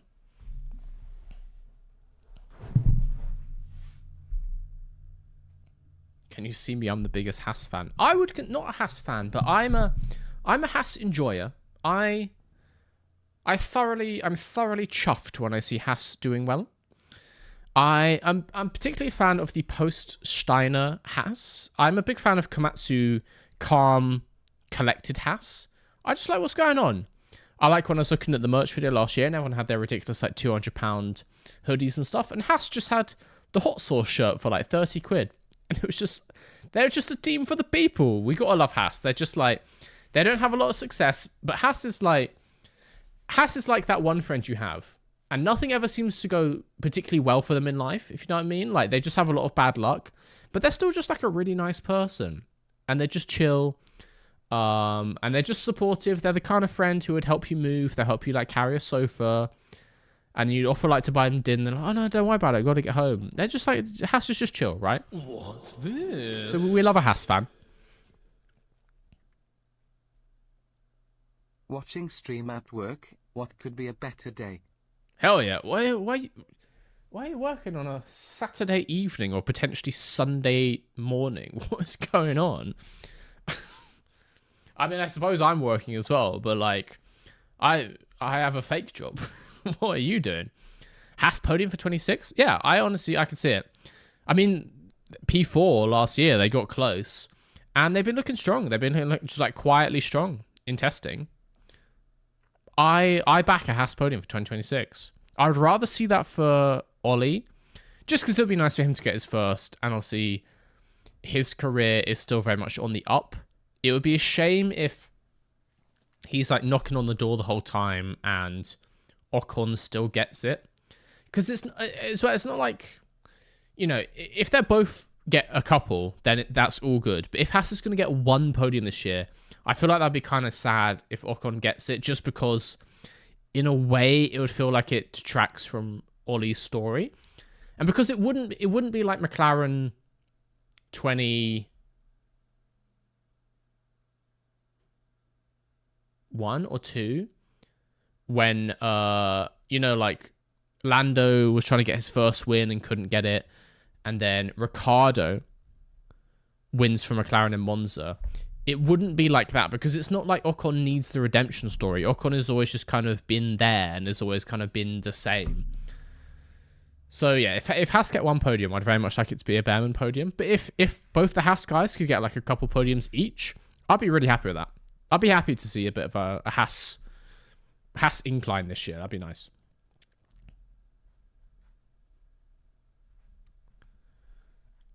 Mr. V, I mean to make some merch to commemorate the series as a major part of the channel, and let it be a little rarer. Ah, okay.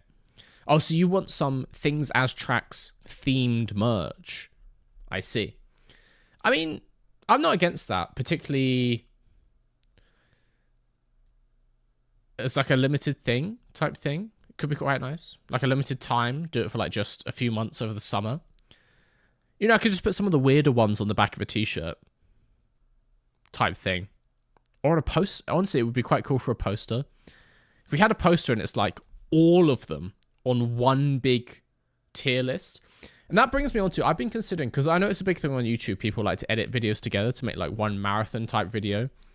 I've been considering whether I should go through and edit all of the Things as Tracks videos into one supercut, but then not just like stick them together, but go through and redo every time the tier list shows up. So the tier list shows every single track from all of the videos all at once. And then maybe we can make that tier list like into a poster. That could be quite cool. And actually, that's the kind of thing I'd do as maybe like a charity sale. I'd maybe make like 100 and sell them and like give the proceeds to charity. That could be quite nice. So I might do that. I will say the tier list ratings kind of changed per video because in some of them, all the tracks were so ridiculous that like to get into A tier was a lot easier.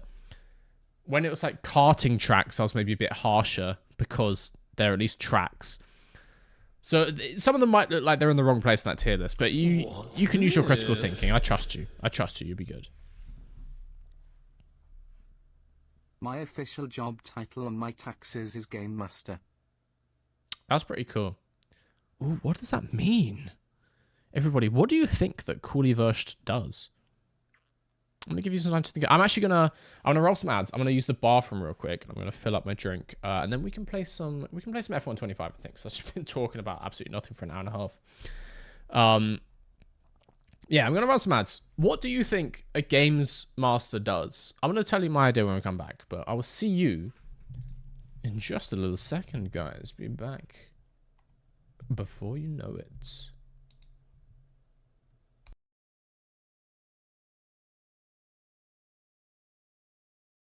What's this?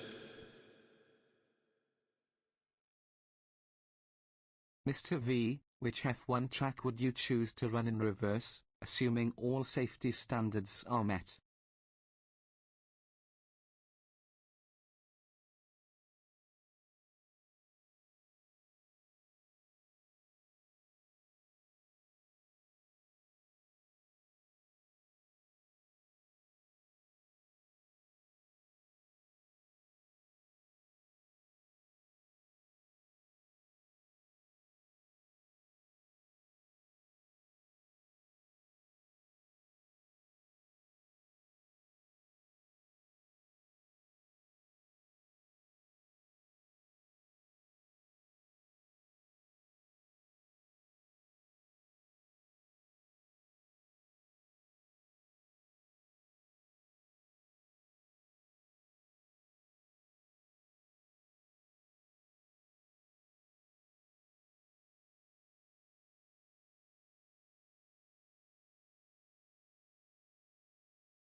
Oh, the meat with the super chat while I took my headphones off.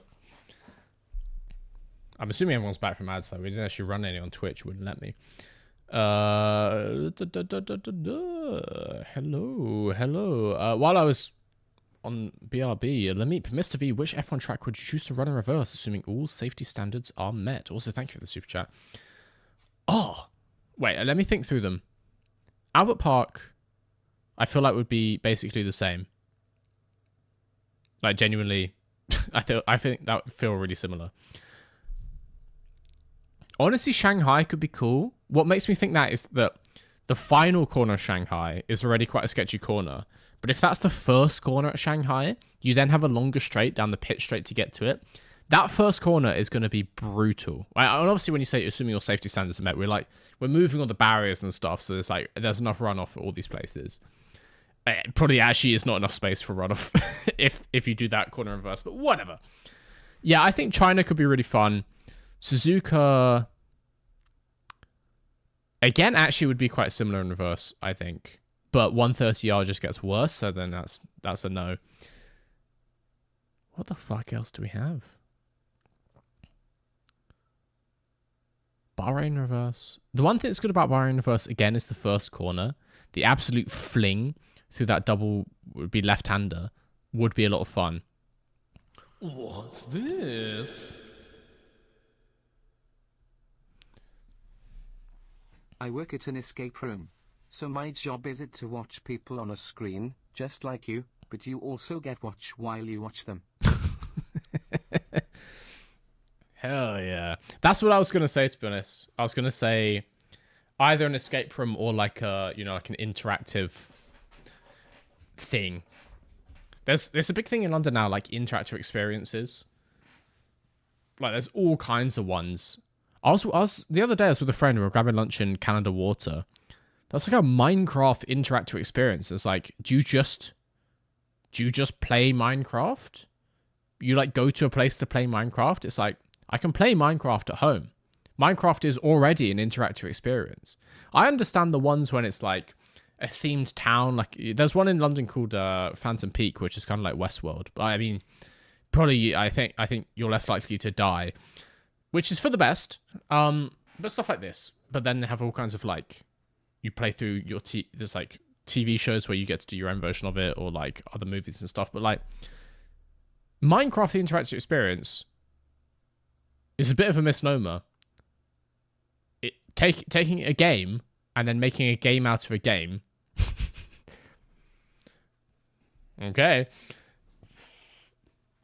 Anyway, tracks in reverse. I feel like lots of them, some of the kind of wider tracks that don't have too many really like tight, crazy bits would be quite similar in reverse. I feel things like Silverstone, Albert Park, I actually like Kota reverse, that kind of thing, I think would have very similar vibes in reverse, and so would still be quite good. I would go for one of those, but I genuinely, I think China would be a lot of fun in reverse, because a couple of those corners become absolutely insane. The first snail, actually no, the first snail becomes mental, because like you would get into the small part of it like crazy fast.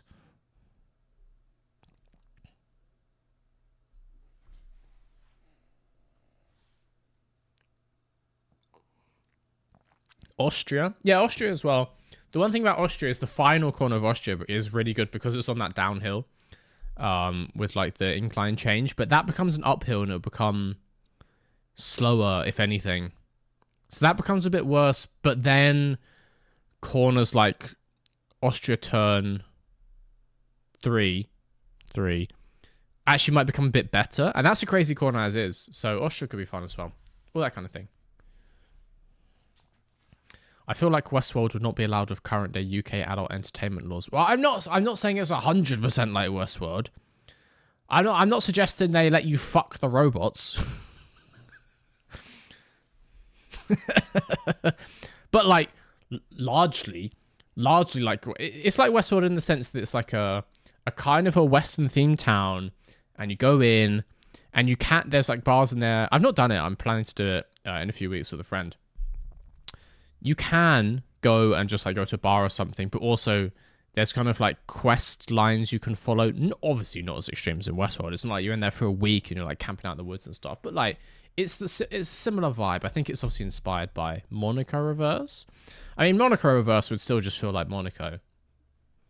So yeah.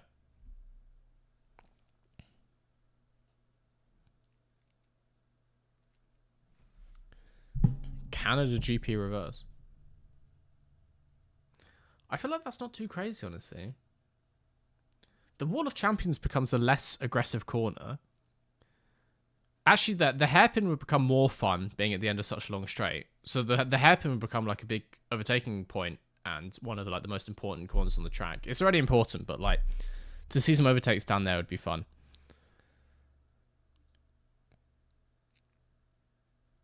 But then the rest of Canada, like some of those corners in the middle of the track are like quite sketchy high-speed corners, but they already are.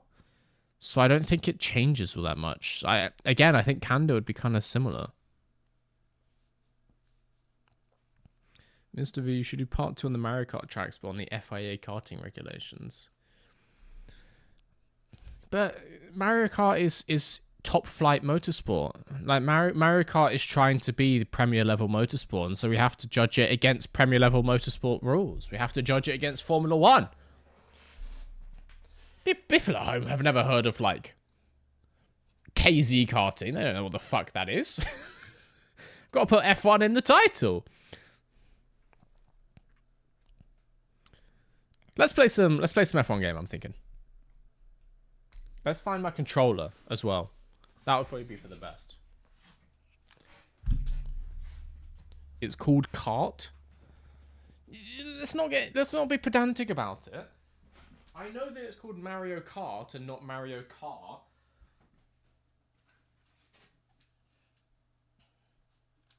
But it's top flight motorsport. They're trying to be the highest level of motorsport there is. And so if you want to do that, you have to go up against FIA F1 regulations. It's just how it is. Also, as I showed in the video, the tracks are way too long to be karting tracks. Some of them are longer than Formula 1 tracks. You want to put a kart, like a shifter kart, around Rainbow Road? It's going to take it half an hour a lap. Those Mario Karts are doing like 80 miles an hour. They are basically cars. They're more similar to like rally cars or something.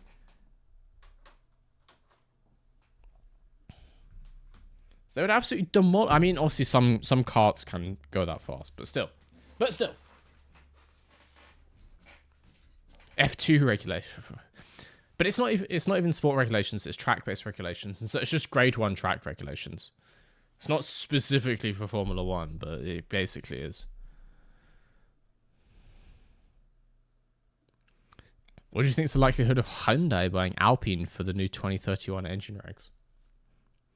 I think Hyundai would be a good fit for Formula 1. That'd be quite cool.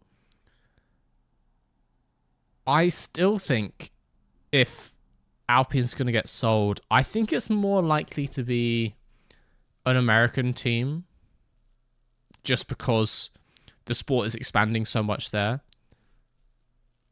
So I would put money on something like Andretti or, you know, maybe some kind of rival for Cadillac Andretti GM. So honestly, like another Ford-based team, and then tie in and like buy Red Bull Powertrain's engines. So literally just like a straight Ford team, or call it like team. What does Ford own? Obviously, it could be like Mustang, but that kind of thing. So like swap over back from Mercedes engines and buy Red Bull Powertrain engines. But yeah, I could see it being an American team. I think that's the most likely. Hyundai would be very cool. But I don't know, like Asian companies seem to have a bit of a weird one with F1 because it's not so much their advertising style. Like F1's very expensive, at least initially. So it doesn't always make as much sense for kind of low cost, high volume manufacturers like Hyundai. Do I like that Portimao's returning? Yes, because it's fantastic. I would love to go. I'd love to go to the first race back at Portimao because I just want to do a holiday in Portugal. I want to do a week in Portugal. It just sounds straight up pleasant. It sounds thoroughly nice. Porsche Penske. I don't hate it. I don't hate that. Lincoln F1. Oh, God. Mustang GP is such a cool name. That would go so... I mean, they'd be trash. Maybe. Cyril is already the team principal for Hyundai. Well, that's another reason to not have Hyundai, because keep that man away. Keep that man away. He clearly was not good for Team Enstone. Keep him away.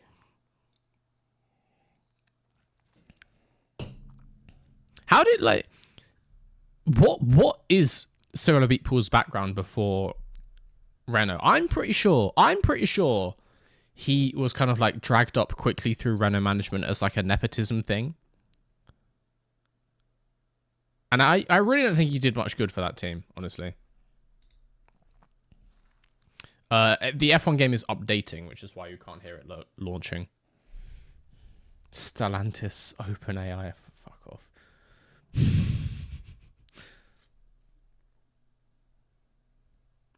Ferrari 1-2 finish Albert Park. If I was you, I would screenshot that and then come back in 3 weeks' time when you're correct. I actually think that could happen. Similar to... Oh my god, I forget. 2023 did Red Bull start with a double DNF? But I can see that kind of thing happening. Like, engine reliability is going to be such a big thing at the start of the year. Ferrari really do just look consistent. They look like they could have a really consistent engine that just doesn't break down as much. And so I actually think that could happen.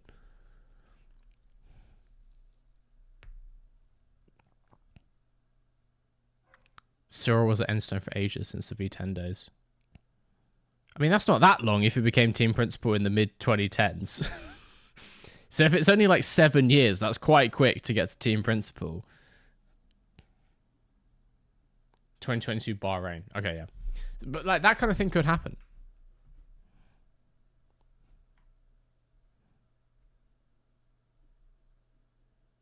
I was about to send a mad message because you weren't playing F125. How dare you? I'll play whatever I want to play. I am now launching it, but calm down. Calm yourself down, mate. We'll get to it when we get to it. Good things come to those who wait. Also, how many Crash Happy subscriptions for Patreon subscriptions to buy Alpine?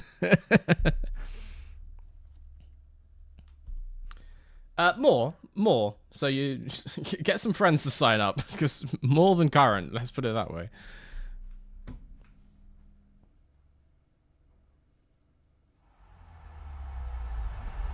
EA Sports. It's in the game. Love that. Trash at making games, but gotta love that intro. Oh, and I broke it. Cool.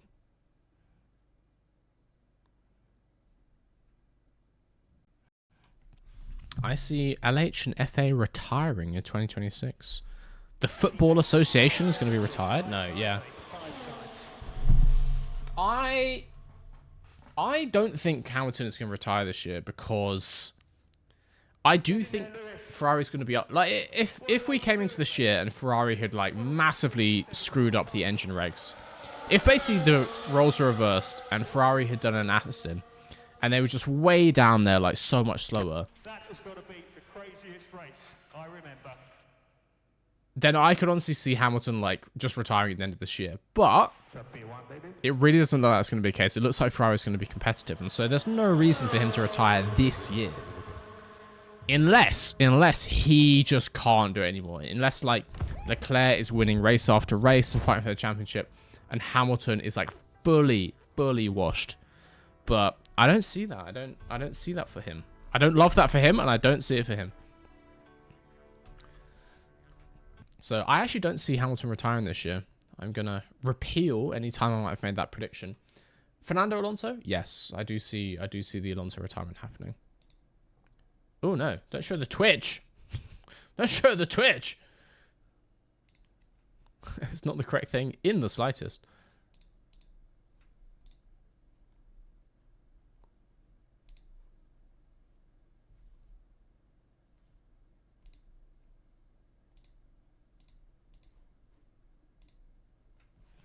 Is that going to work? Also, I realized what I need to do is I'm going to need to go through and like change the head-up display in this game. Otherwise, it's going to be like underneath my face cam, isn't it? Leak to the Twitch. I'm just going into F1 World just so we can change the HUD a little bit.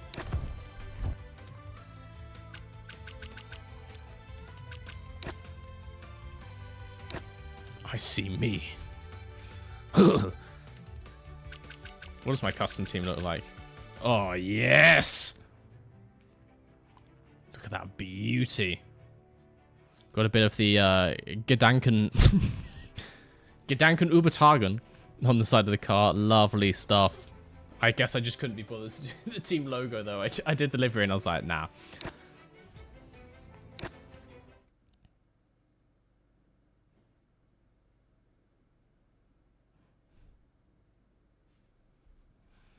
We all love a Gedanken Übertragung.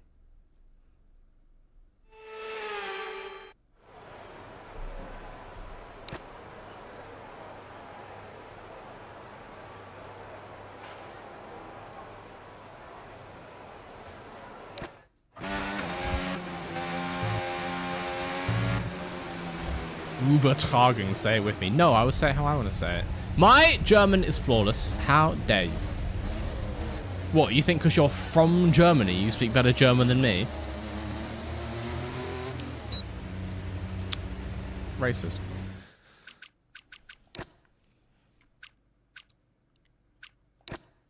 Is it this? Yes. Aha! Okay, cool. We are in time trial mode. I'm not going to be doing time trial. Race mode. I was doing this a little bit the other day, but then I got bored because it takes quite a while to adjust this all. Let's get... Aha! Let's get all the stuff you need to see, where you can see it. I think that would be good. No. Yes.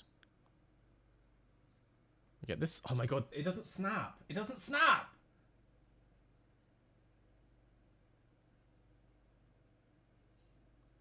I think that's lined up. We'll take that. This one just goes... What's this? behind that one, right? That's fine. That's hidden. Oh yes, the That's corner hidden. you just binned it is the famous corner Jack Brabham stopped in 1968 to have a quick wank. After he came, he also came third in the GP. I never heard about Jack Brabham doing that. Sounds like he came first in the GP. No, let's not put that in front of the mirror. Let's put it there. I think that looks good. And then let's do... That's race mode. Qualifying mode. Why is that? Why is qualifying and race a different thing? Whose idea was this? Fuck.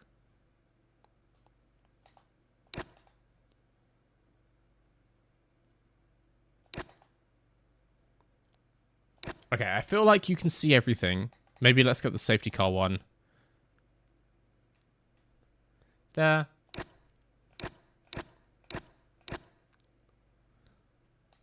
And safety car thing.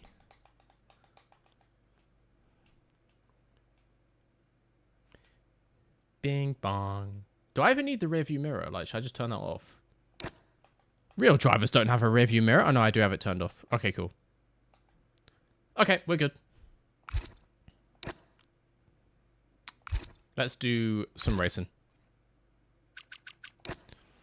So for those of you who weren't here last time, I was starting my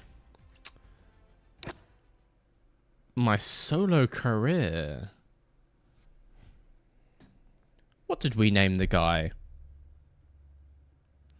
Ah, yes. Harold Vertel.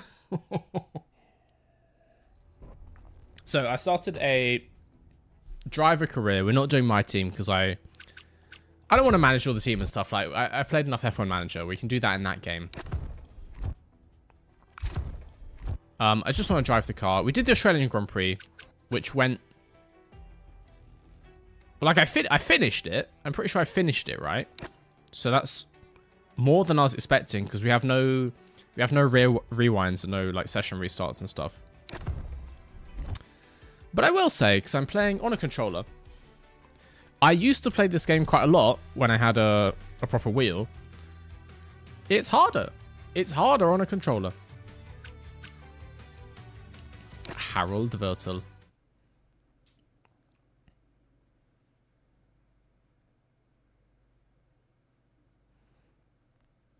Harold Ertel? No. That is a different person. This is Harold Vertel. If it would show his name anywhere on screen. These are your active accolades. Oh my god. Through your glorious F1 career, you will work towards these, and each accolade has multiple tiers. Okay. I have done one race start. I have also got one top 5 qualifying. F1 says I'm bad at this game. I qualified P4, I think. Would someone who's completely washed qualify P4 in their first ever race? I don't think so. Across your career, you will always be compared against your team. Okay. Close point. Okay. If your ratings are close to Okay. each rival. Okay.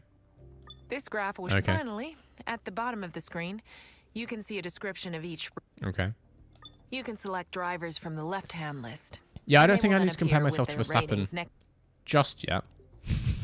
That's optimistic. Who am I similar in skill with?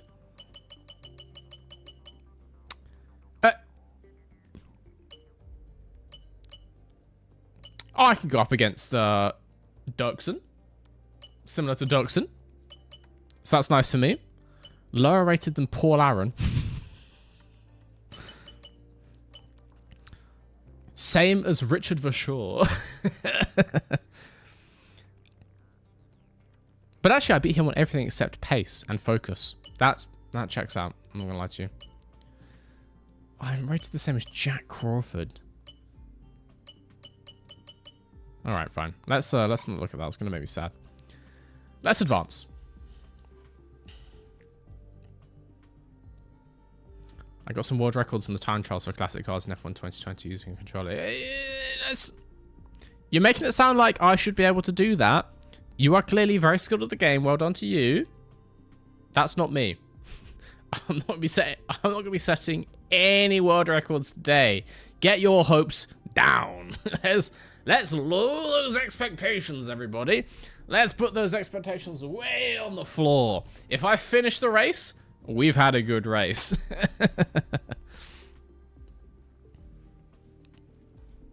Still 69% AI. I actually think that's a decent level. Like, yes to answer your question.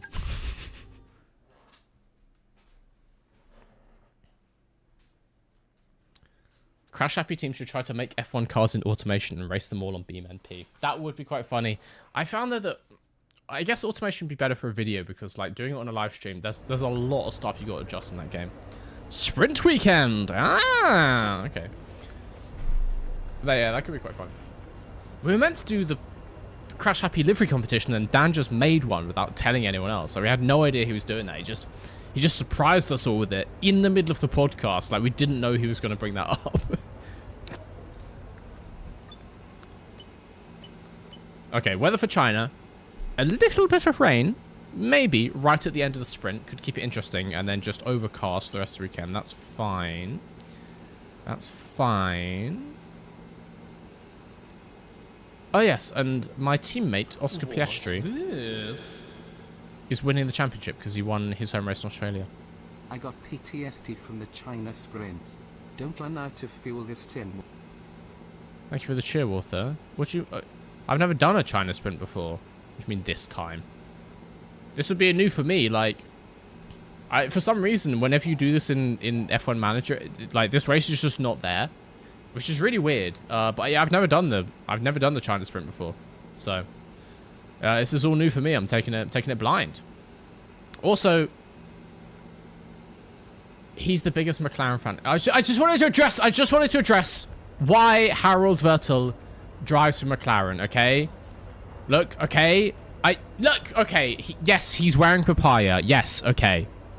I appreciate that. But those of you who didn't see the stream last time, I spun a wheel. I spun a wheel that had all the teams on, including Apex GP, and the wheel landed on McLaren. There's video evidence. There's proof of this.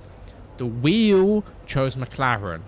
I would not have gone with McLaren, given the choice, but the wheel has decided. But I obviously got to choose which seat to take, and so Lando Norris, he's gone. He's out of here. I actually don't think he got picked up by another team. Oh, Sonny Hayes finished P6 in Australia. Of course he did. Yeah, Lando Norris, free agent. I really thought someone would just sign him in, like, the last couple of weeks before Australia. Like, imagine if he gets into, like, replace Joshua Pierce at Apex. I imagine Lando Norris will return to the grid at some point before too long, but he's not here yet. Let's do practice 1. Let's learn this track a little bit, and then we'll go straight to qualifying. Sprint qualifying.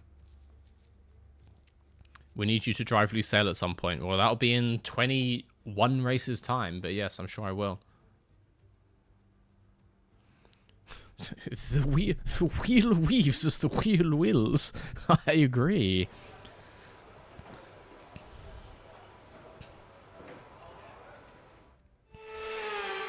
And the way of the wheel this time was whimsy. Let's go to track. There'll be a lack of rubber out on track, so take it easy for the first couple of laps. Transfer's not possible for the end of Season 1. Oh, Lando Norris is going to be sat at home for a while then. I'm assuming he will turn up for Season 2 if we do a Season 2. Also, I would like to think I would buy a wheel for Season 2 if I do a Season 2. I'd like to save up. I'd like to get a new one. I also would need to move to a place where I've got more space to put it because it would not fit in this living room. And this is the only room I've got currently. China's one of my favorites on the controller. Okay, let's see. I remember turned everything up to like full traction control, so this could be a decent track for that because there's lots of just like heavy flick it in type corners. I also need to remember I've got the gearbox. Okay, just want to remind you to keep an eye on your tyre temperatures, which you can do on the temperature panel of the MFD. We monitor carcass temperature and surface temperature, and you'll get the best performance when they're both inside a normal operating window. Surface temps tend to fluctuate faster, so try a few laps with the data open and get a feel for how to control them. I need to remember the racing line in China. Not like that.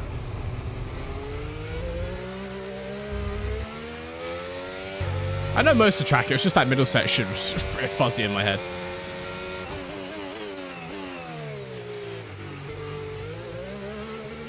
I remember, actually, I used to really enjoy China on the wheel. Because it's challenging, particularly this corner.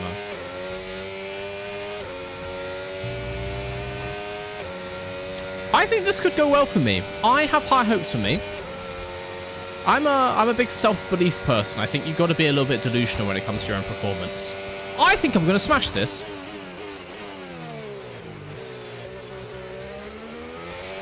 Also, am I doing a run or am I just on track? No, I have no test program. I'm just here.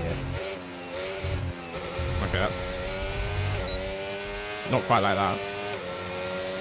That wasn't the racing line. I'm learning! I'm learning the track. Okay, it's my first lap in practice 1. Give me a break. You got to test the limits. It's Max Verstappen style. Okay. You wouldn't expect greatness on that point. And also, we haven't dialed in the setup. We've got to dial in the setup. All the greats drive like this. You've got to go out. Bit erratic. See what's going on. And then we can wind up the speed. Purple sector 1. Clearly something's working.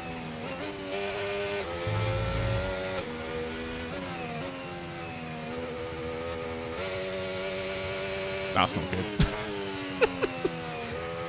That corner I do not like. As in, it's a cool corner, it's just really hard.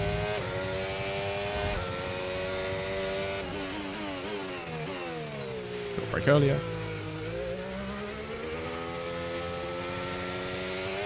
Okay, full traction control is kind of nasty on this kind of thing.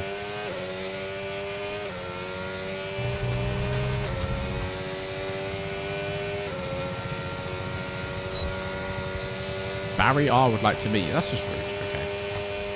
I'm gonna have a clean session. Gonna have a clean race. We're gonna have a good Chinese weekend.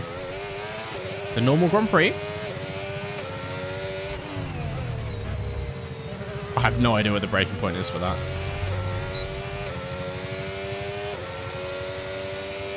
So it sounds like I have a flat spot, but I have full anti-lock brakes and traction control, so that'd be quite rude if I do.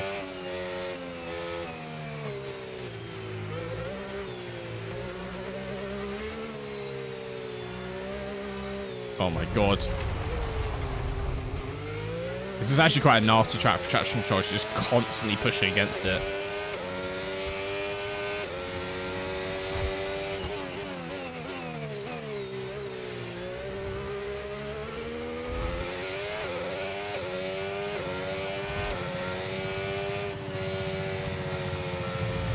Oh, fuck.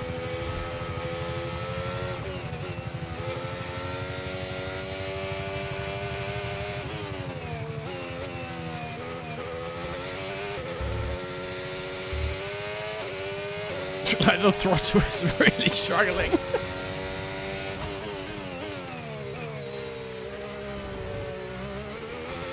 I also know that I'm going way too slow through these corners, but I'd rather go through them and smash this car to bits because I do not get any replays. I think you missed the braking point again. I don't know when that message was from, but yes. I would imagine you are correct.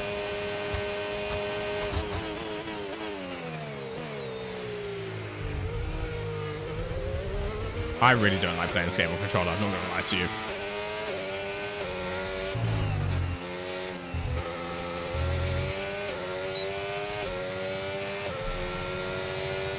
Virtual the turtle.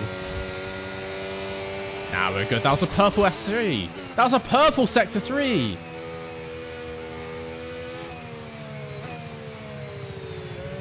I'm the fastest man on track.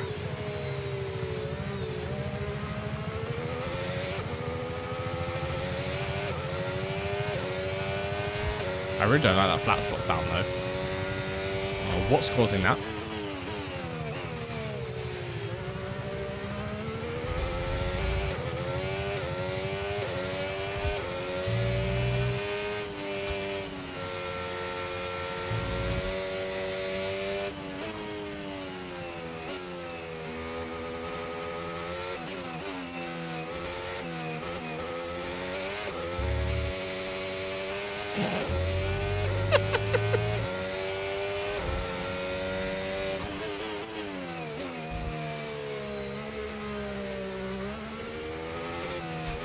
Just like can't get on throttle at all.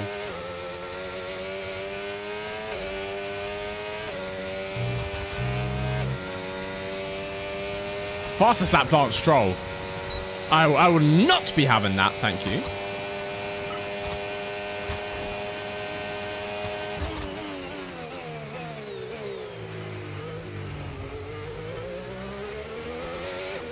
Just gotta nail this final corner. Nice and clean. Absolutely nailed it. Fastest lap, Harold Vertel.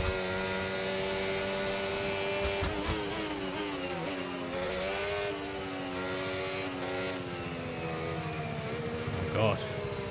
Got these slow moving back markers in my way. Ugh.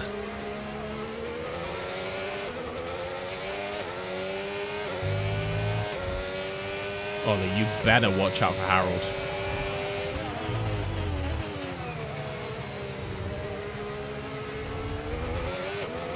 Actually, yeah. Maybe this is quite a nice tracking controller because you are just like slamming it into all these corners.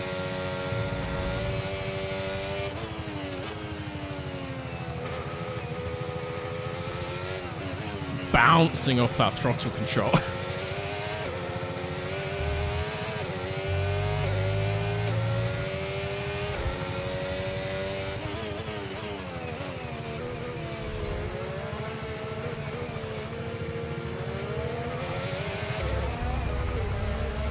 Please, Hajar. Please, Hajar. Learn your place. Good boy. And I'm still going fastest lap. Even while going around him.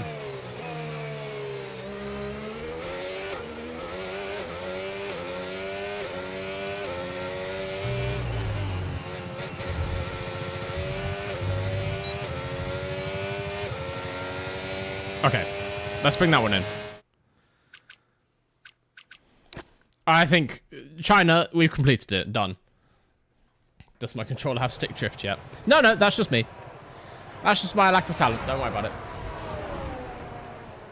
Generational lock-in the moment Stroll went quicker. I will not stand for this kind of thing, okay? I feel like, though, that was more successful than practice was in Australia. Am I still top of the top? Still top. Has everyone been out? No. Only 9 people have actually driven a lap. But, I mean, Oscar Piastri's been out and he's 1 seconds off my pace. And I still have the purple... No, that's Sunny Haze. I still have purple S2 and S3. I mean, how... Sunny Haze is on a soft tyre. It was a hard tyre, and I've beaten all of them. So, yeah. I'm going to get to end of the session, I think. That's all the practice I need. We got this. Miles better than Australia. Yeah, I think so, too. I think the traction control might be... taking some of the... some of the credit there. Charles Leclerc going first. I mean, if someone on hard tyres beats me, then I'll be concerned.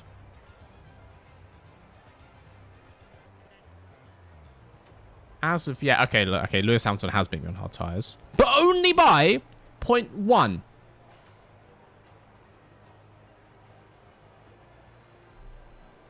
So if I'm only 0.1 off Lewis Hamilton, and really, I wasn't even trying until Lance Stroll came out. Is this the guy who won practice session 1? No. I think you'll find that might have been Charles Leclerc. What an incredible practice session that was. Well, I but came the fun P7. doesn't stop here, though. Join us again as the rest of the weekend unfolds. Look, you're talking to the guy who went second fastest on hard tyres in P1, okay? Big shot celebrity over here. But I barely finished the session in Australia, so... Ooh, plus 80 experience. Oh. UJE Day, welcome back to... I P7 in practice. UJE Day could never. I'm going to prove you wrong. We're going to do sprint qualifying, which is the next session. You are going to look so silly when I'm on the front row for this. I have high expectations of you. Oh, Elena. Oh, I wish you hadn't said that, Elena. Because now, I don't care what the chat says. I don't care. They're not real people. I don't care about that. But you're a human who I've met, who Harold has met. I don't want to let Elena down. She's done so much for me. She somehow convinced McLaren to fire Lando Norris in favor of me. Lando Norris, are like 90 rated driver. In favor of 65 overall Howard Vertel, who's... I can't remember how old I am, but probably too old. He doesn't exactly look 18, does he? Look at him. How old am I, actually? Driver stats. I'm called the Rookie. Maybe I just don't have an age. Maybe I'm just ageless. I'm like a sort of Benjamin Button type figure.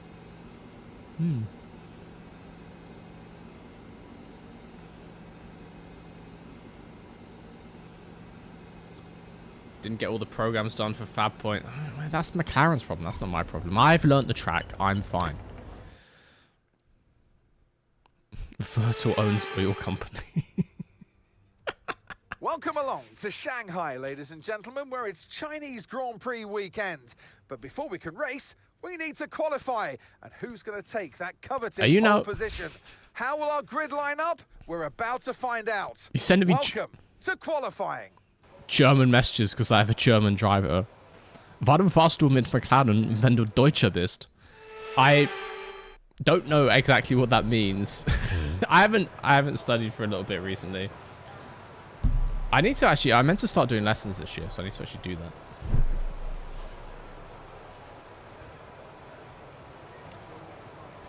that. Why are you driving for McLaren when you're German? I don't want to kick George or Kimi out of their seats. I like them. And it was the wheel! You watched the last... It was the wheel! Yeah, I understood. As soon as I said I didn't understand the message, I realized I did understand the message. It was the wheel. You have to watch episode 1. The wheel chose McLaren. I would never pick McLaren. I used to be a McLaren fan in real life. I am no longer such a thing. I would not have picked them. I would have probably done, honestly, for the banter, V-carb. Chuck me in with a Helmut Marko. Let's see who comes out of that one alive.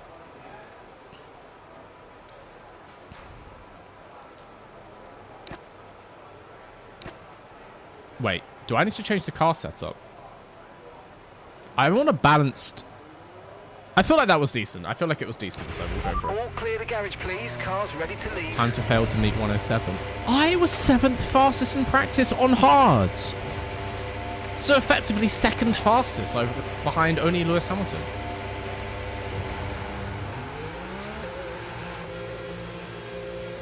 You rigged the... I did not rig the wheel! I would have done literally anything else if I could have chosen.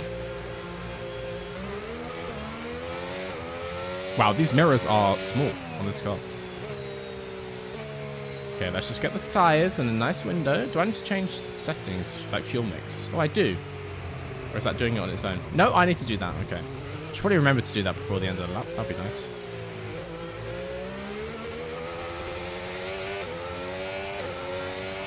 No one behind. That's nice. Oh, I have a map, actually. I keep forgetting that.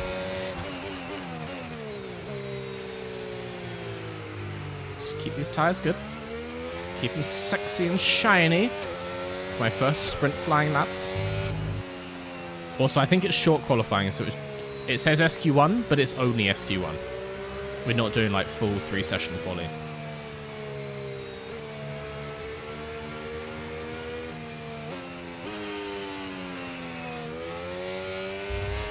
I will say, I'd like to know some opinions, guys. In chat, are the engines for 2026, if you've been watching testing highlights, do they sound better or worse than 2025? I don't know why my voice inflected like that.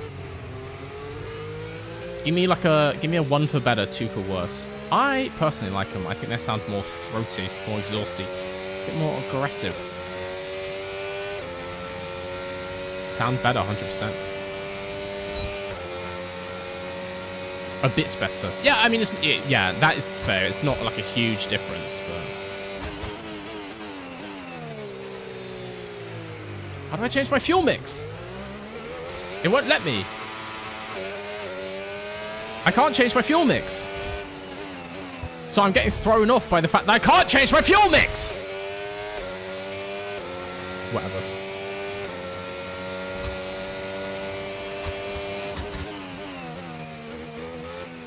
Esteban Ocon fastest? I don't like that at all. I got such thrown out of the zone there. It really looked like I could change my fuel mix, but no!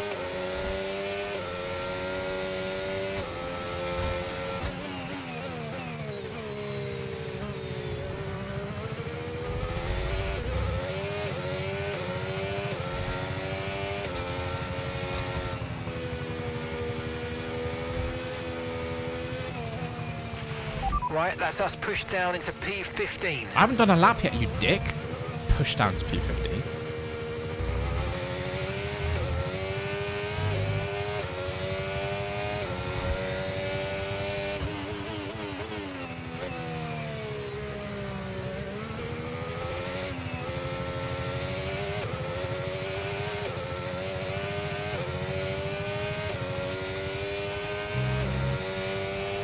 Soft tires on. Best driver on the grid. DRS open. Green S1, green S2. Not purple though. Something must be broken with the display. That's a bit weird.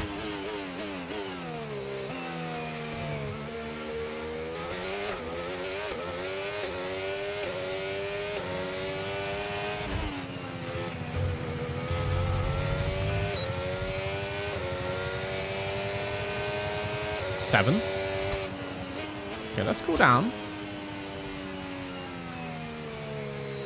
How much time is left in the session?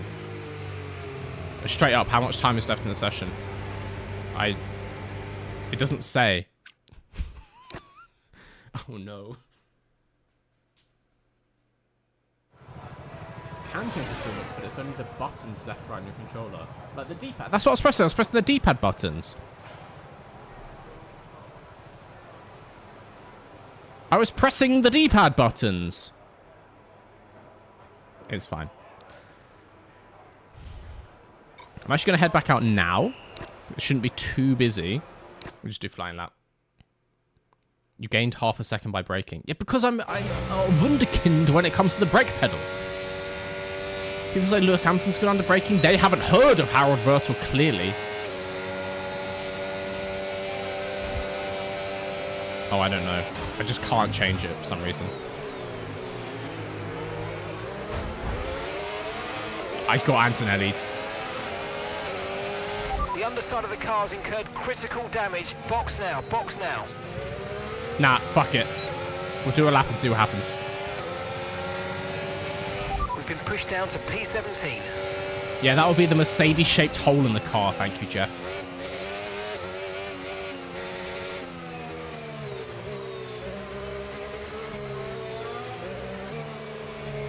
And also remember, guys, if this lap is bad, that's Kimmy's fault.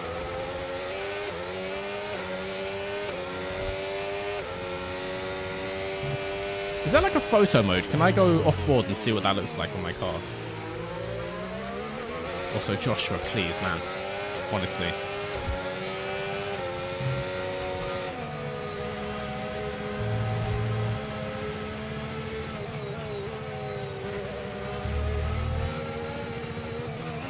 My guy!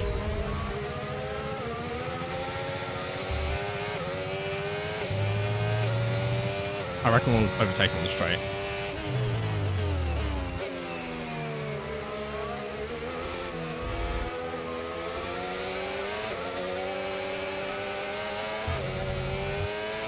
Oh, maybe not. Fucking hell.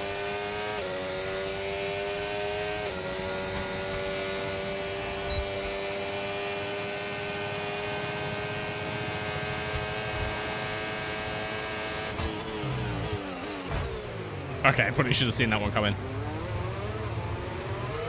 I mean, you know, everyone gets a free one. Okay, be careful with the front wing. You've taken some minor damage. Kimmy did it to us, so that means I get a free one to do to someone else. That's just how the rules work.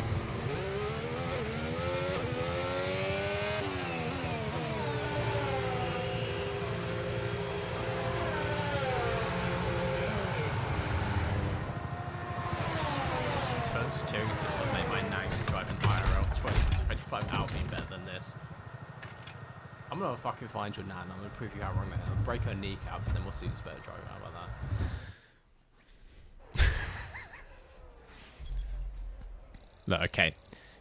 We were on for a good session. Obviously, and that's it for sprint qualifying. Nothing can be done about the collision with Kimmy. Over the rest of the weekend, so we'll see you all tomorrow. Where did I mean, Max Verstappen was P14, and I'm still above Sonoda.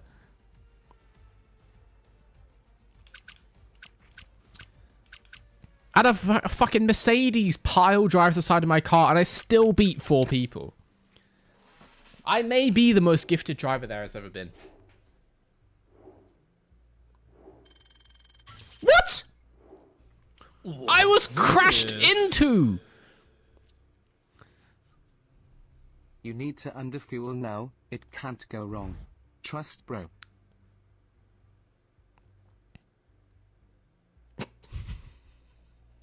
You know what, Walter? Now you suggested it. I quite like that idea. Also, qualifying position versus expected, 16 places under. Why was it expecting me to qualify P1? P1.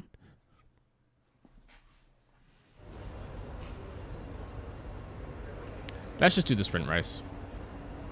Famously easy to overtake in that thing.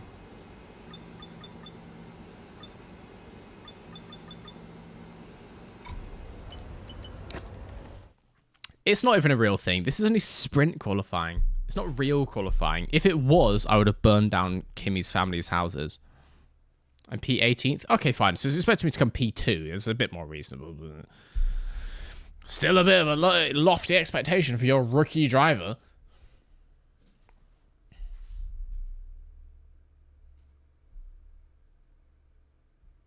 V-Carb demolishing Red Bull, Ferrari 1-2 and quali. Truly the silliest timeline.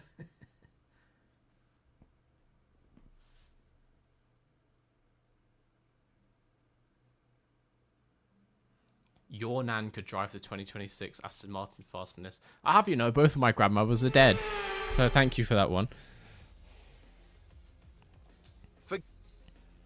Off the back of a fantastic qualifying session, I wouldn't put it that way, Crofty. Starting grid. And alongside me today, a man small in stature but big on comment. And what?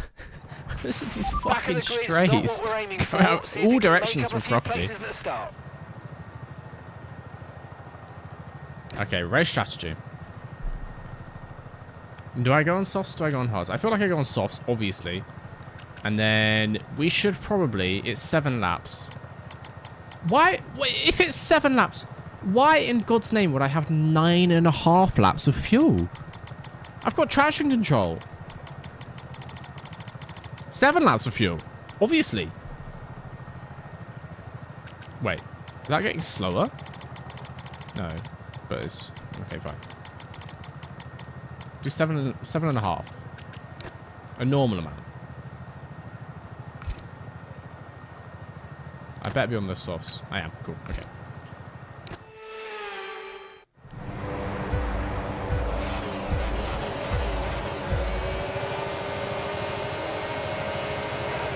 Oh, the reaction time.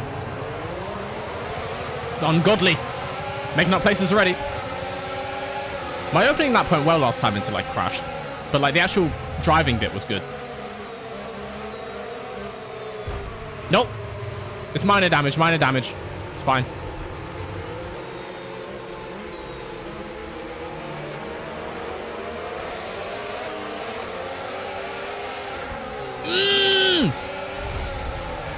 The side pods have taken damage. Keep an eye on your engine temperatures. Cooling maybe. Sprints are a shorter race session. Shut up. I know. I would like to see what happened. Thank you.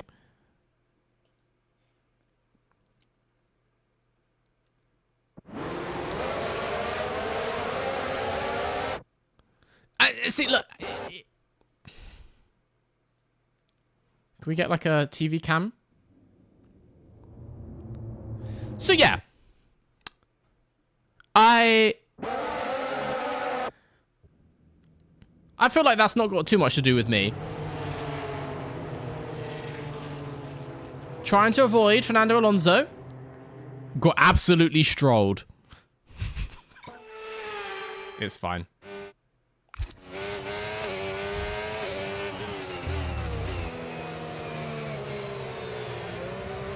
We do have major floor damage, so I don't know if it's even worth carrying on.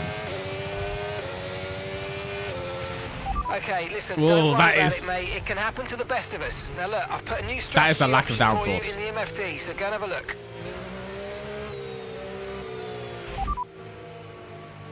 Yep, confirm change. Okay, copy that. Sorry, Strolly boy, you can wait a second.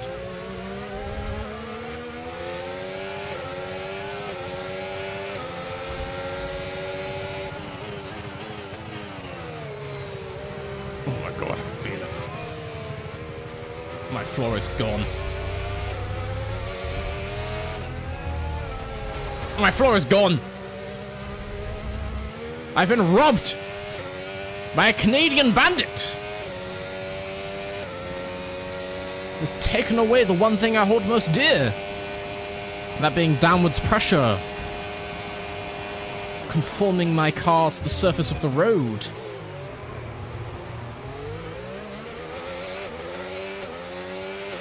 Okay, you've taken damage to the side pods. Expect to feel a little bit more drag than normal. Fuck! Oh, I'm actually fine. I thought I was going to die.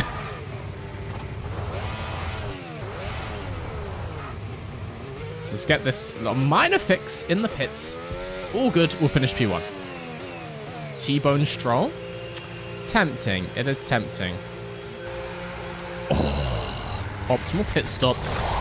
Just change the entire floor of the car.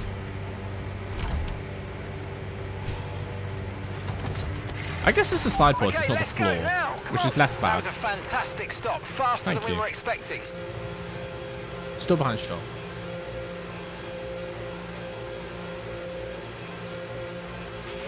That was our last stop. No more scheduled pit stops. Let's go. See how this thing drives. You know, maybe someone else will have a horrendous fatal collision and then we can finish ahead of them. That'd be nice. For me.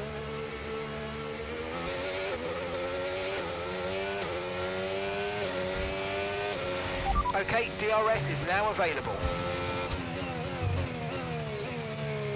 It's not... Okay, it's not that bad, apparently.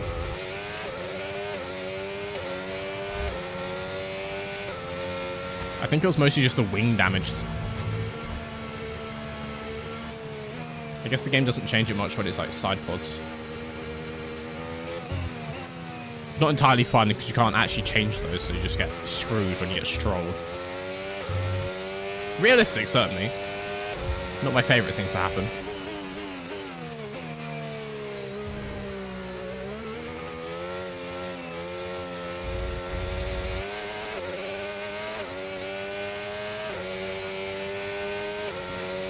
We may have a bit of a lonely race coming up. You know, maybe if other people pit and get close to me, or there's... Oh, a safety car would be fantastic, actually. Would love a little safety car. Lance, if you're still feeling feisty, I'm more than happy for you to hit someone else and cause a safety car. Take the esports line.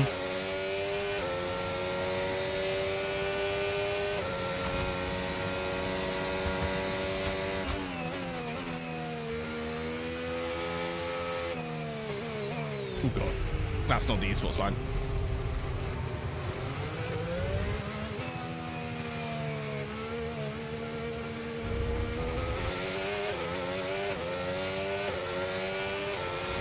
Okay, expect to see some rain. I feel like the sound of this game about is weird, and I can 10 hear to people 15 like minutes from now. right behind me.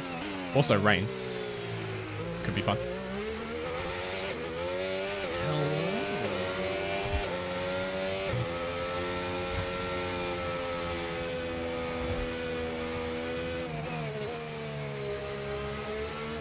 Accidentally bin it and bring the safety car out. You see, the one issue with crash gating yourself is it's then quite hard to benefit from the crash gate.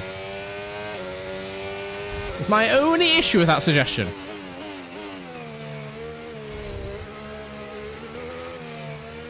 I would much prefer if like Oscar could bin it from P1. That would be cool. That'd be real like brotherly love. Lovely bit of teammate action. If I smash myself into a wall, it's going to be hard to then win the race from that point onwards. Box for Inters now. William, welcome in with the Prime over on Twitch. Welcome, welcome. You are here for some of the best F1 gameplay you have ever seen.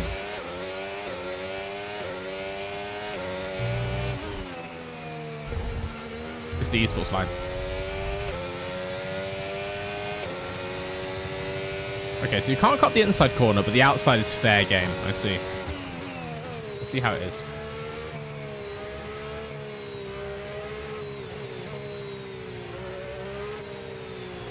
That is such a weird corner on just any device.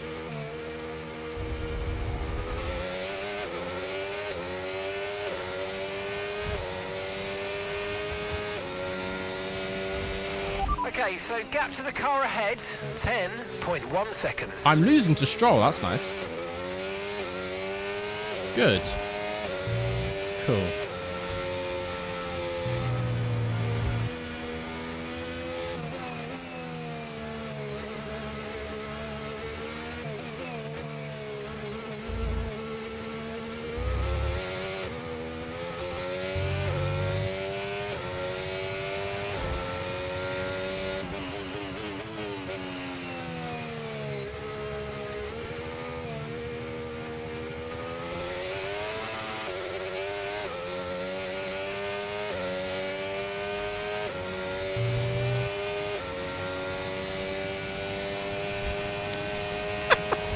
Piastri Harold is P22. Need to let him through. We're all about fairness here in McLaren.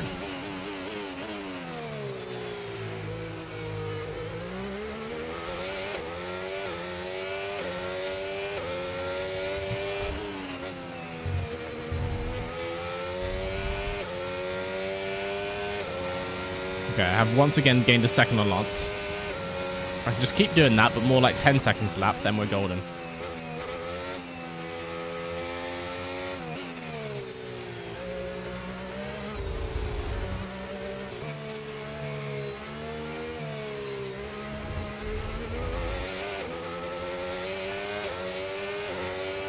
I can't drive the snail, man. For now.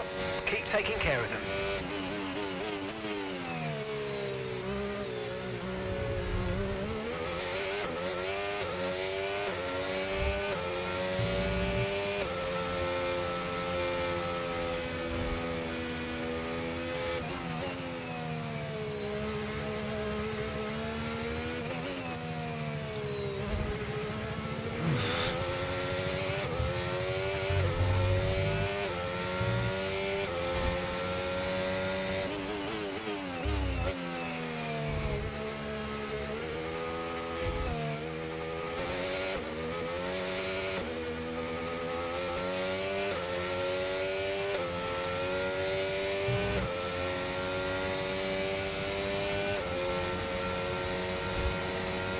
just joined what happened.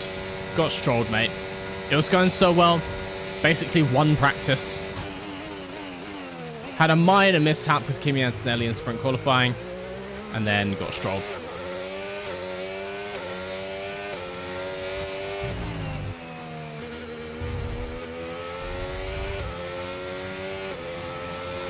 And now I'm down in P22 in the Chinese sprint.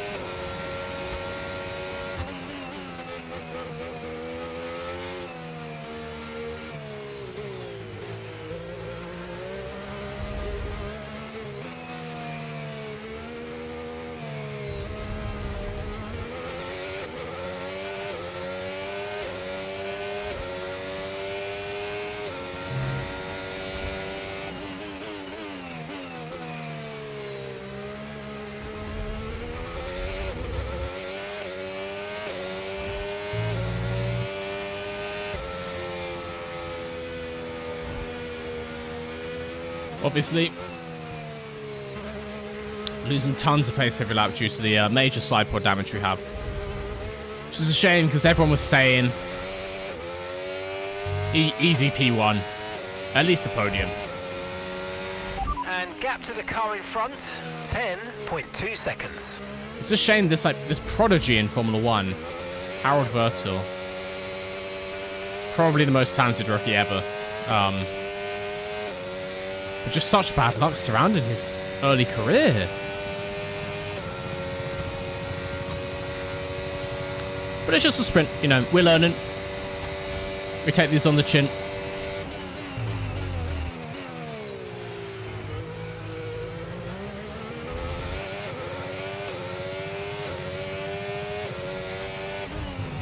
Mr. V, what do you think of the potential Aston fall-off? I think it's a shame.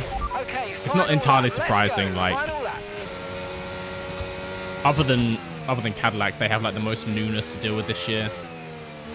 You could argue that Audi maybe, but like Audi have had more time to prepare that engine. The Honda engine is so new because obviously what used to be Honda is now Red Bull powertrains. So it's not entirely surprising, but a shame certainly. I think they could turn it around before too long.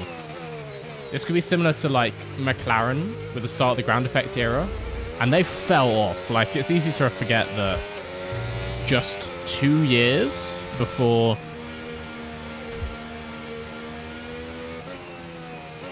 McLaren won the Constructors' Championship, they were like the 7th fastest car.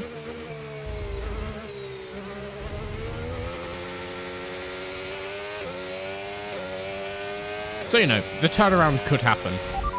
Might see some rain. ETA about 15 minutes. That's not really very helpful information, is it? Because we're gonna go. It's Saturday evening. We're gonna go to bed at the end of this lap. Tell me the stuff I need to know.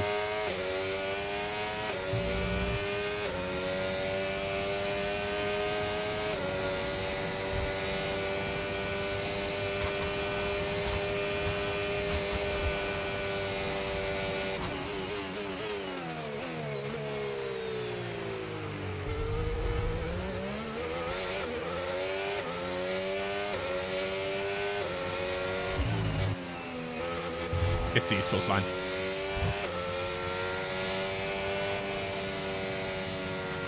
And that's the end Yeah, of it's the not the race. most surprising thing ever, but it is a Confirm shame. It would be much nicer to see Aston Martin with a competitive car this year, you know. To see what the Newey overbody can do, but obviously Newey can't fucking build an engine. That's not his thing, so. Oh. We have a man named Daniel who has a lack of skill in the chat. How strange.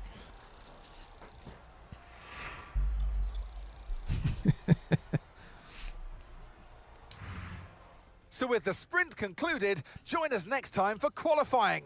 And of course, the main event, this weekend's Formula 1 Grand Prix. We'll see. Dan, I assumed you'd be like out in a restaurant with Fernando or something. Like, what are you doing here?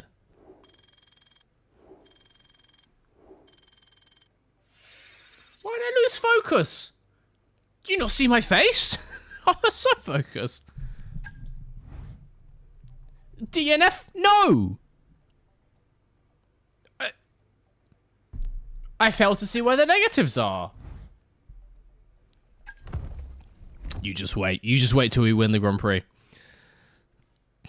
Are you winning, son? Not yet. Not yet. One day. Someday soon. Alright, let's not get hit by any short Italian men. Or any short Canadian men. Along to Shanghai. Let's just drive a nice, clean Shanghai qualifying.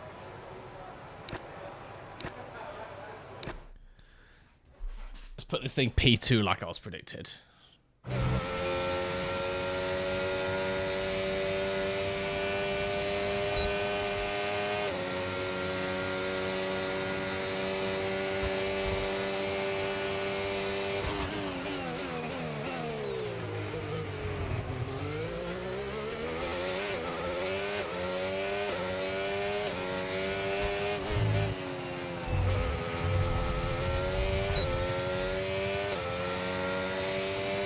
Is it like drizzling?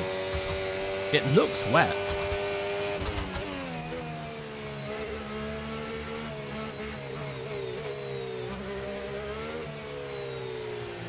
That was not good. Not surprising, is it? But...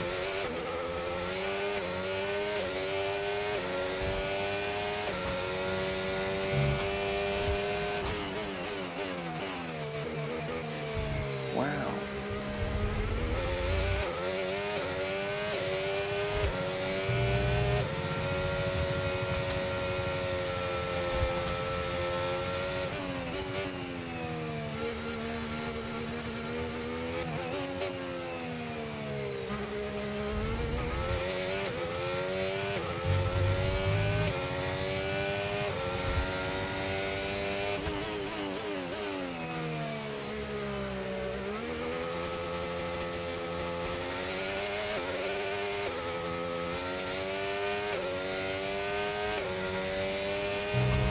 I'm so fucking locked in. This is a P1 lap right here.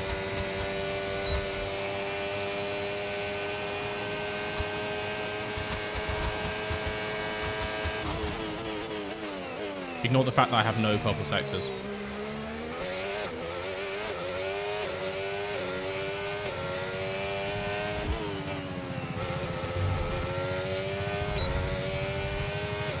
I did not exceed track limits! P1, baby! In a completely legal manner.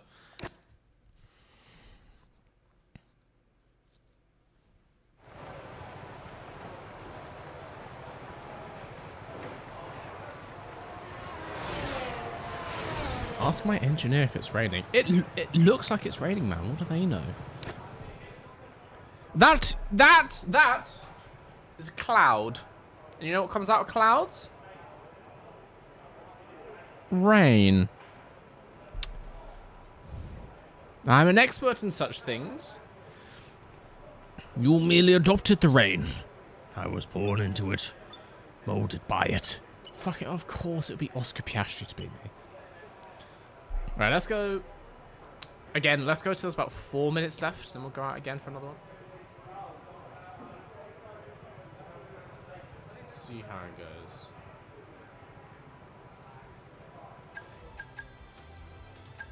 There he goes to 3. Okay, cool. Still P4. We take those.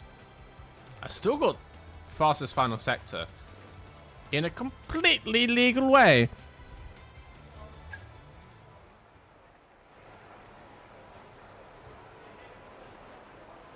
Can you create a video about which African races might be coming?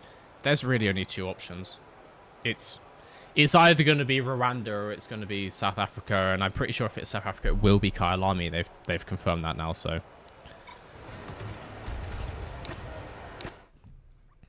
So there's not that much to talk about. I've talked about Rwanda, and we know what Kyalami is. I mean, I guess lots of people nowadays aren't familiar with Kyalami, actually, so maybe it'd be good to talk about that. But that was more for, like, if it gets further down, closer to happening. Do, like, a reintroduction to Kyalami.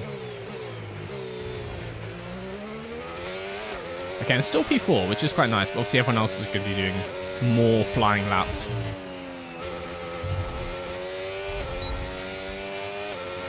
I did not exceed any limits. It's the esports line. Okay.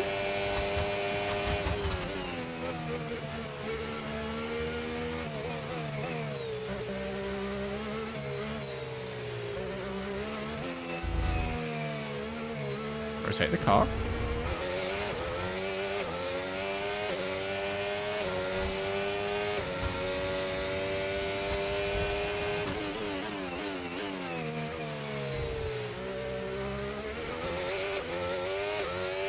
I'm actually feeling quite positive about this.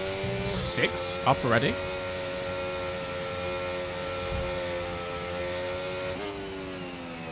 Oh no! No! No! It was such a good lap! It was going well!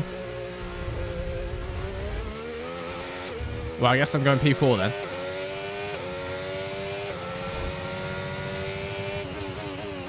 I highly doubt I'm making up 1.3 in the last few corners, but you never know. We'll give it a go.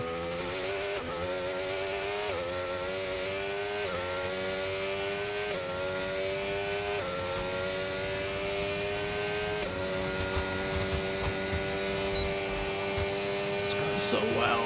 It's going so well. I need to shut up. Honestly. Yeah, let's just bring this to the pits. Fuck this. People aren't going ahead of me, which is nice.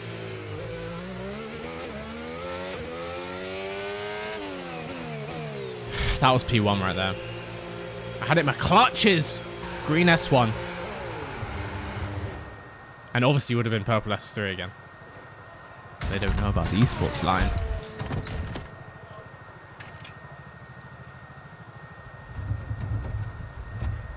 Why'd you take turn 1 so far outside? Which part of it?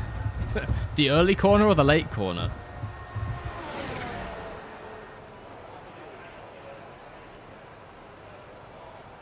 It's how... That's kind of how I always used to drive it on a controller, on a wheel as well. Just so I can straight line it through the middle corner. So like, get in there, rotate, straight line it, and then rotate again. I don't like hanging it around the outside on like half grip on a wheel. Because I used to play like no traction control, no nothing. It's just fucking hard. So I much prefer to straight line a corner like that when I can. Okay, at P5, Max Verstappen went P1, but we'll take third row. Third row. That's a significant improvement over sprint qualifying. And I am a genius when it comes to race starts. So that's P1 by the first corner, at least. If not better.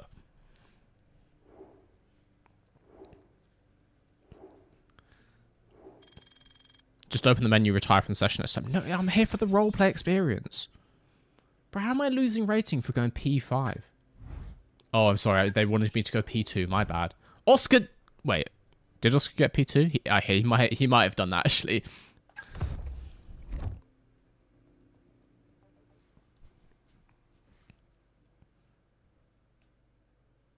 Alongside Russell?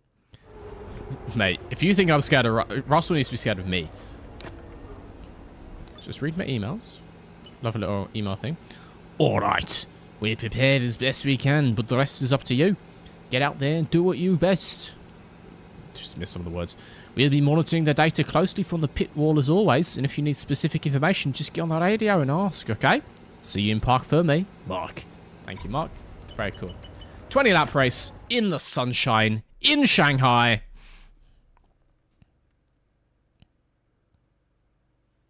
He also sent his email twice. Dealing with a fucking class of clowns around me. Hit sent on the email multiple times.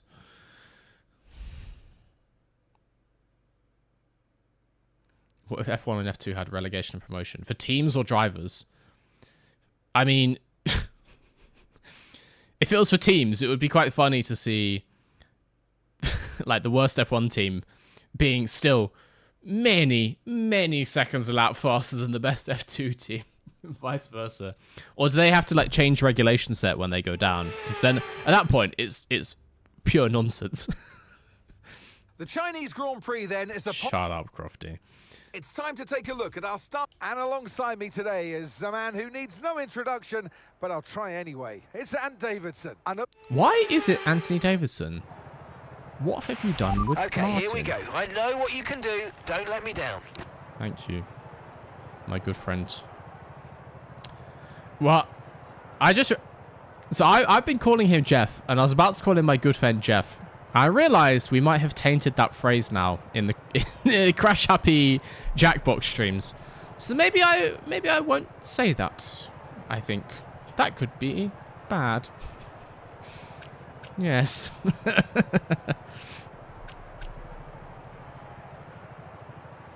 Let's do the very fun soft medium strategy with less fuel, of course. It's 3 seconds faster. And also, because I'm so good at race starts, I would like to very much be in the lead of this race. In a position where Max Verstappen cannot crash into the back of me. Ah, Arava's a good friend. I don't think he's here in China right now. Jeff, the race engineer. Yeah, that Jeff. Yeah, that one. That's what I meant. That's what I meant.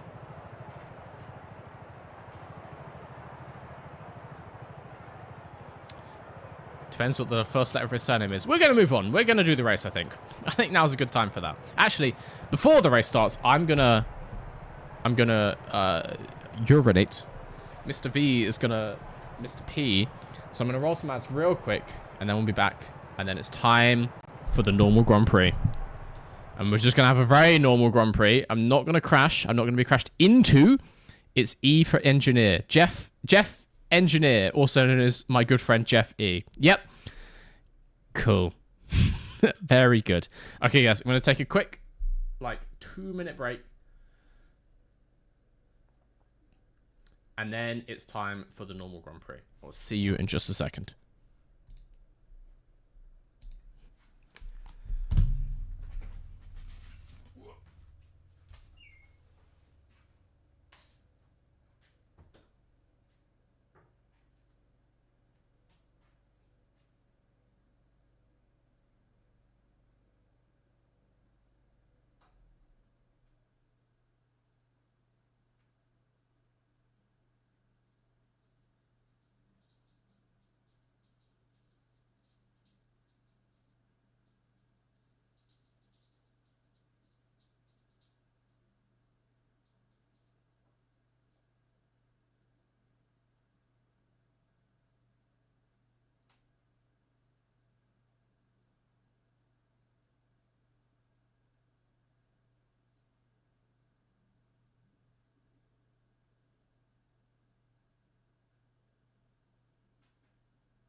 I think I potentially forgot to mute my mic, so you might just heard straight bowl back then. So that's fun.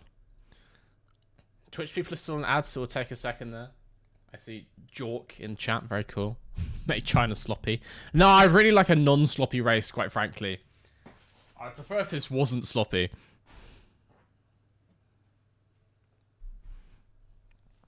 We're going to give Twitch people who are watching ads just a second for them to come back. I feel like we should get... Would you have any mods? Can we get a prediction going? Let's actually do that. Start a prediction. I was just going to put podium.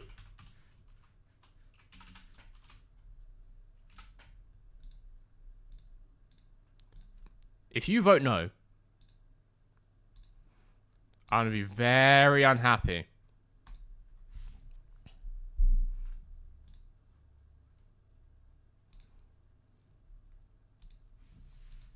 We'll do one on YouTube as well.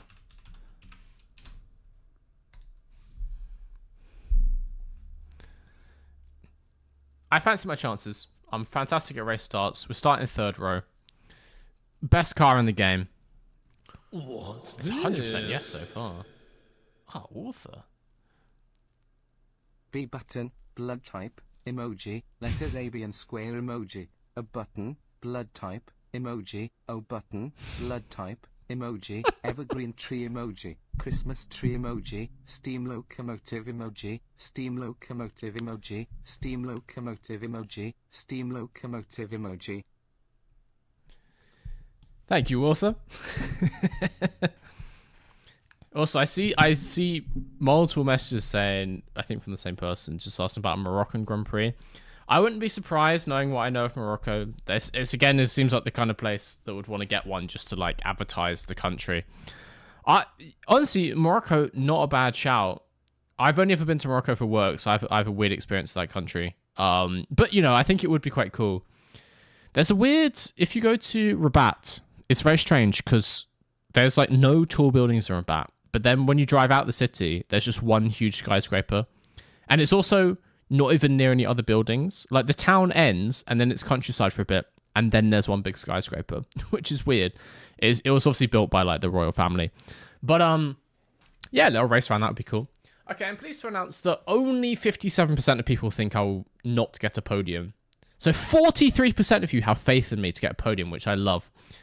Twitch is less optimistic, so fuck you guys. Let's do this race. What's my favorite video that I've made? That's a tough choice. I'm honestly a big fan of the F1 Royal Rumble. That was a lot of fun. And also because the way I did that was I set the game up, but it was all obviously like computer, all AI.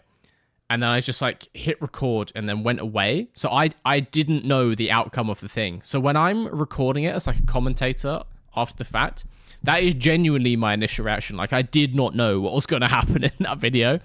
I need to do that again. Maybe I'll do that in the next couple of weeks before the season starts. I know I didn't do it last year, so I need to do like a 2026 version because F1 Royal Rumble was fantastic. I need to make a better thumbnail because it absolutely bombed, but I think that was just a bad thumbnail to be fair.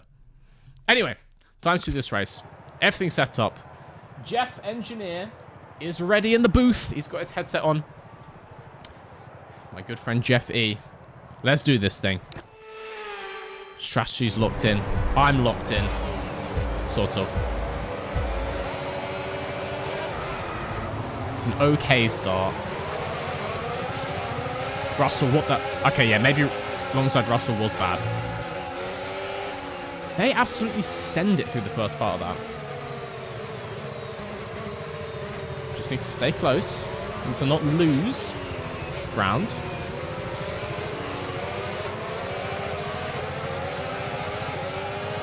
Okay, I'm not in P1, but I'm not dead. So also, that's good.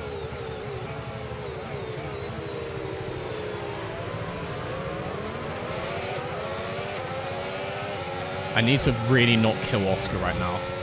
That is like mission number uno.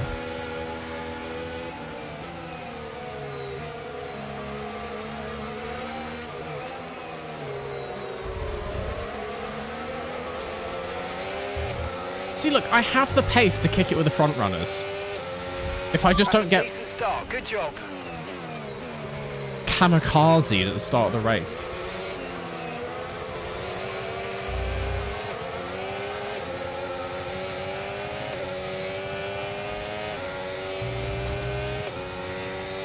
I lose a little bit there, but I'm going to make it all up with the esports line.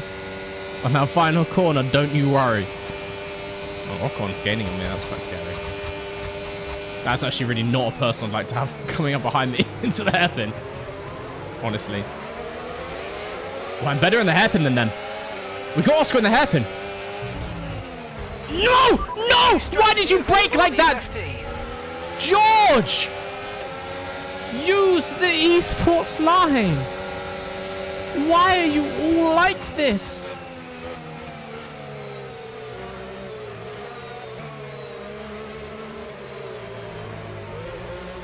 You don't need to brake like that, George.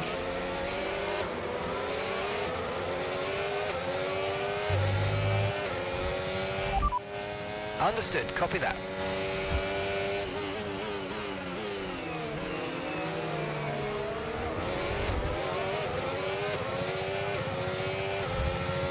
Do you think I just take these hards to the end? Like, they might still be viable, to be honest.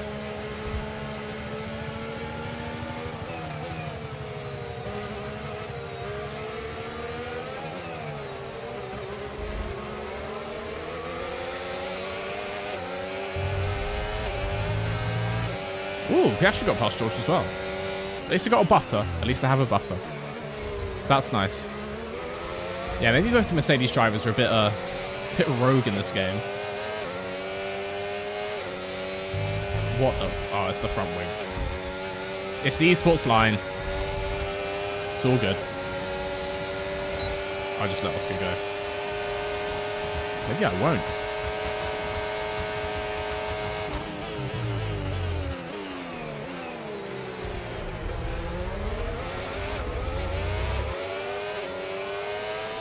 Maybe Oscar's washed. Maybe I'm the #1 driver around here. Okay, hard tires. Maybe we can take him to the end. I have no idea what the plan is.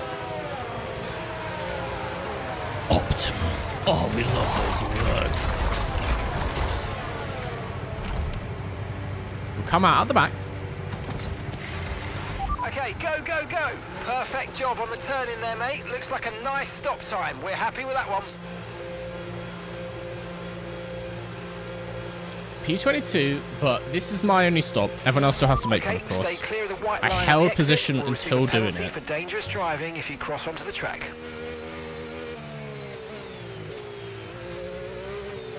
It's so much harder to hold pace, though, I find, when you can't see anyone else. There's no frame of reference.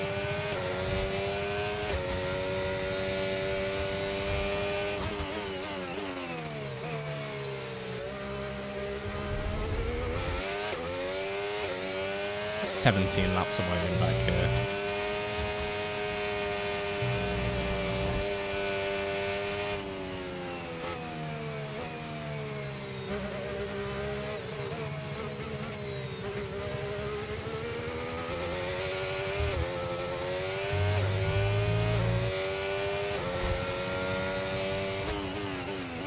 Purple sector 2. Oh, we take those.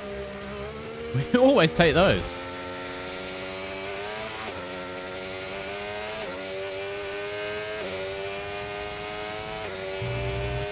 Unlikely to get purple sector 3. No DRS back here.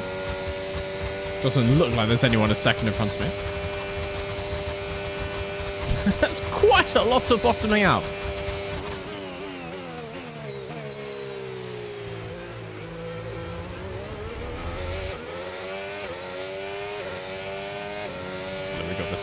We got a little trick up our sleeves that the rest of them don't know about. Exceeding track limits. Okay, gap ahead. I did get a purple sector 3 for that.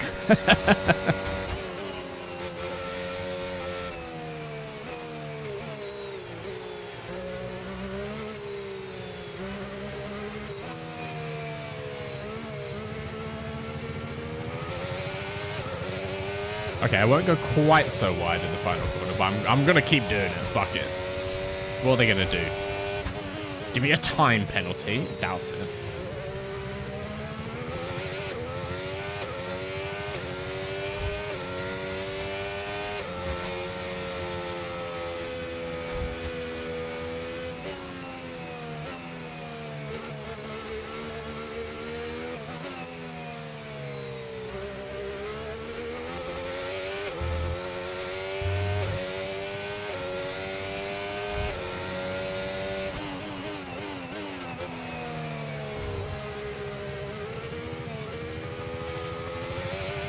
Bad through that.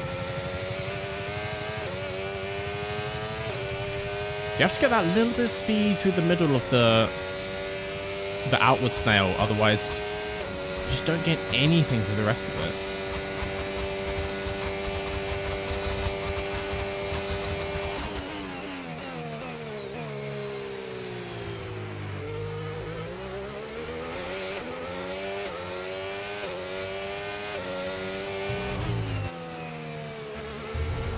I think if I'm like that side of the red Lenovo advertising, it's all good. Fastest lap of the race.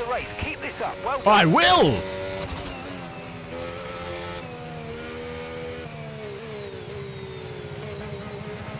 I shall keep it up, Jeffrey Engineer. Thank you.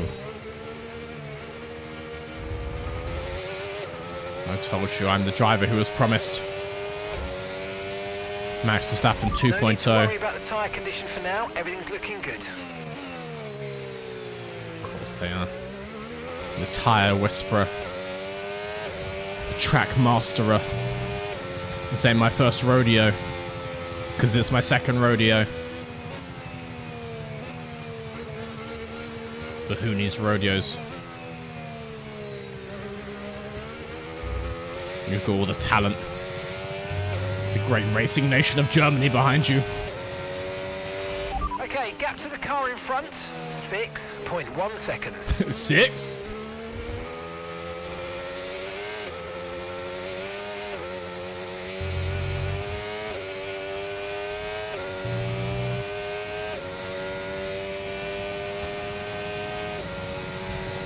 I feel like I can see the car ahead. I can! I can see people! Oh, that's a new experience. An incident in the next part of the track. No overtaking through the yellow flags. There's no yellow flags. Just a little science incident, Science and Pierce, it looks like. Oops. A little bit wide. But only 2 seconds behind. I'm going to be getting DRS soon.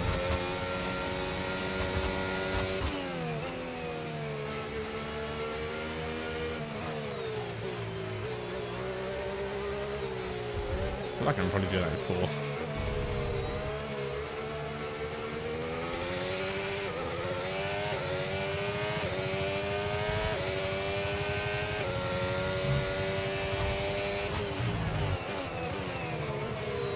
I'd love to know if he gave me information like where I'm stacking up to like my teammate, if he pits, that kind of thing. I know I can probably ask him, but I don't want to start looking at the MFD and get distracted.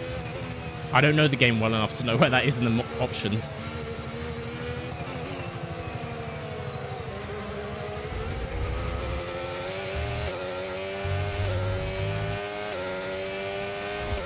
Come on, Joshua.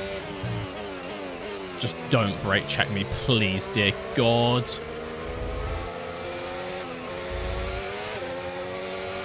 Gonna have DRS. Just make a clean pass. Past the apex. No need for drama. Oh. Sailing past. Love to see it. Don't love that.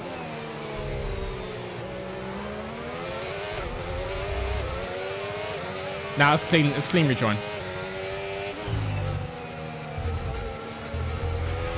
You might experience some understeer now that you're in the wake of the car ahead. Try to get past as soon as possible. I'm trying.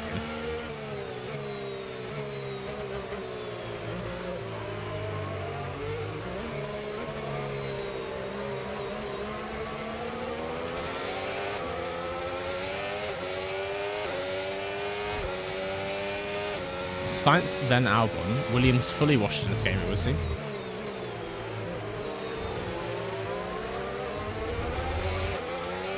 This game has absolutely no faith in Daddy Vowels, it seems. Both the Williams drivers, P19, P20. Oops.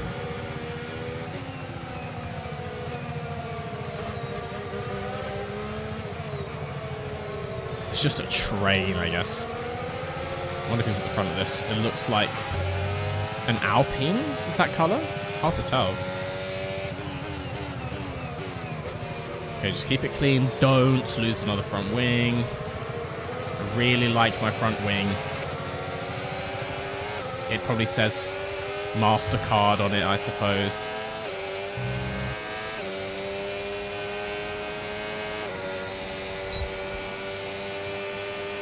Honestly, we'll get him on the pit straight. That's absolutely fine.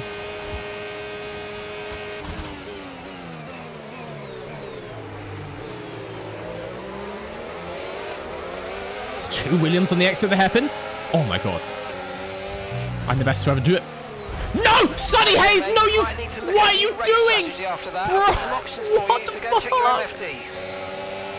Why? Why are you like this? They're all like this. Yes, fine. Give me the mediums.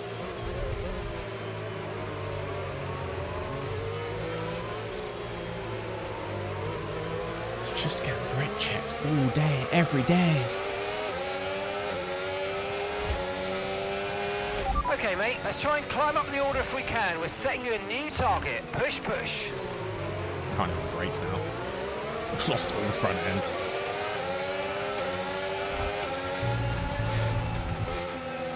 Yeah, I literally can't turn left. We're keeping in this race. We're not retiring, because you never know. Strange things have happened. Could be a safety car. Could be a crash gate type scenario. Oscar, wink, wink. Oscar, you know, if someone went into the barriers, Oscar, at the perfect opportune time, and so my safety car put me in the front of the pack, Oscar, that would be fantastic. Let's see what happens. You never know.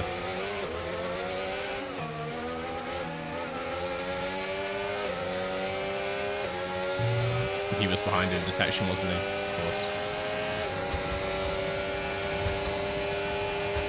He was. Okay, we've lost a position. That's us down a place. I'm actually faster though.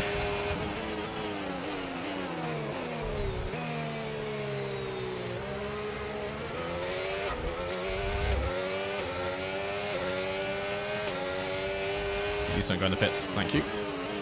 I love the China pit entry, like in real life as well. It's such a silly pit entry because of that. Just absolutely send it into the back of someone who's actually taking the corner. For now, we've got to focus on the pit stop. Optimal every single time. Got to turn up the AI to stop the brake checks. No, it's fine. I'll just... clearly your car wasn't built for combat. I just need to learn. Okay, mate, that's it. I need to not go anywhere near them, basically. From you and the crew there, mate. We're delighted with that. Or, like, you know, take a huge offline into the corner if I'm near them.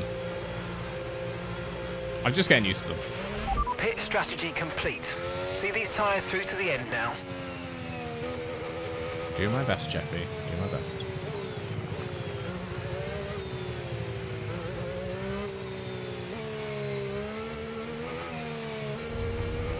$11 laps on mediums, I think, was my original strategy. So I'm now just where I should have been, but obviously a little bit further back. I'm assuming everyone else is going to start pitting roughly now, because that's what the normal strategies were like.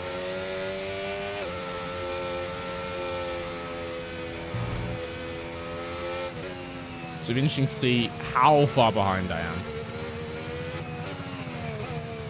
I do think I can still finish ahead of, like, those Williams, that kind of pack, but points is going to be interesting without, like, a safety car.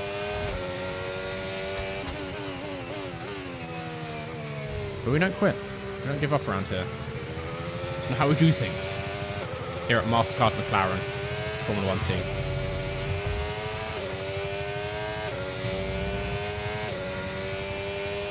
Fight till the end. Collar pincers in the pits. Maybe I can catch him. I doubt he's changing front wing, so perhaps not.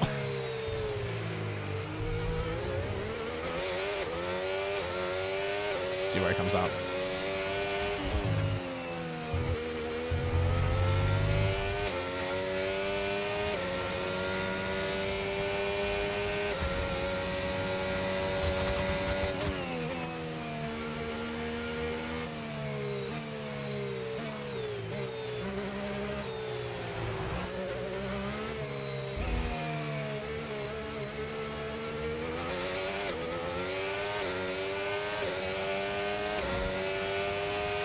Okay, we've got some game just froze. in front of us, and let's make the best of it. So please make this next That's one not gonna a very help. fast lap.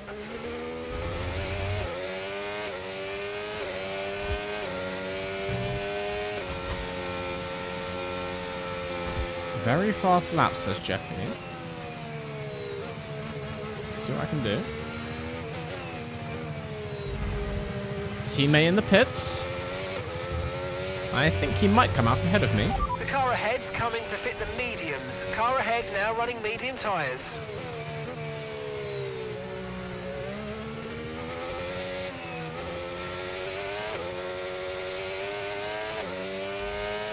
I hate the sound of traction control. Oscar It's is such a into the pit nasty lane. sound. Oscar Like, it in the sounds pits. bad for the car. Okay, they're all pitting, like all at the same time. We would love some kind of argy-bargy. Some kind of kerfuffle on pit exit. That would be fantastic. Bring me right back into it. Tyre condition still looking good. Of course it is, Jeff. Yeah, really good job on hitting that target, mate. Nice work. Still a long way to go, though. No. Oh, this car was built for combat after all. Little magnet clip on its floor.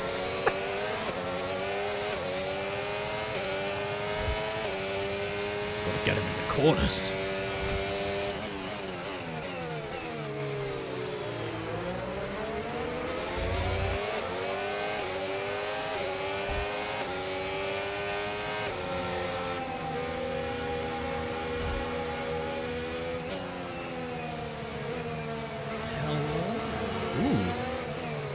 Agile, please. Agile, please. I was there.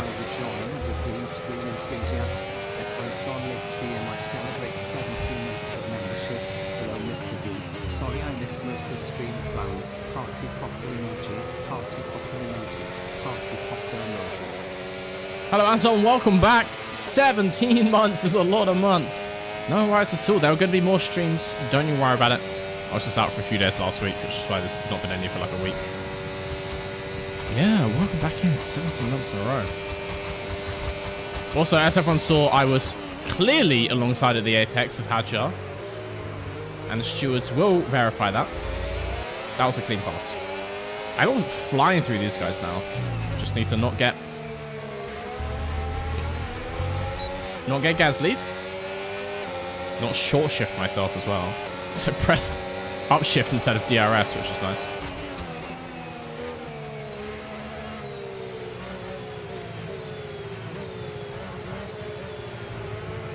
They just carry speed in such different parts of the corner than me.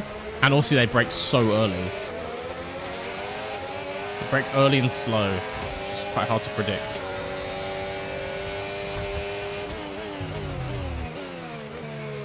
Leaving space on the inside, because I'm a good racer, unlike everyone else on this track. Great maneuver. You made yes, it I know, so Jeff. easy. Because it is easy. But it's child's play for Harold.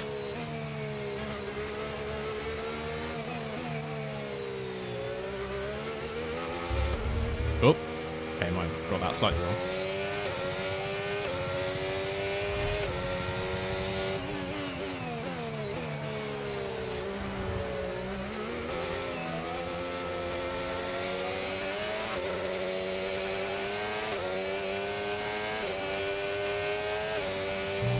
I actually think we might be on for points here. If we can catch up to that pack ahead, that's basically the pack to P10. Also, Russell P12, what the hell is going on?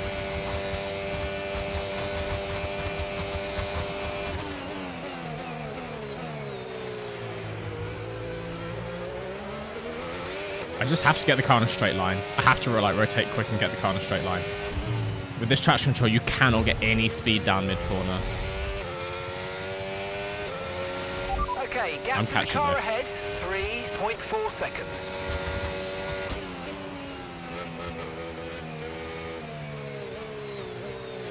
Don't touch the grass. Horse.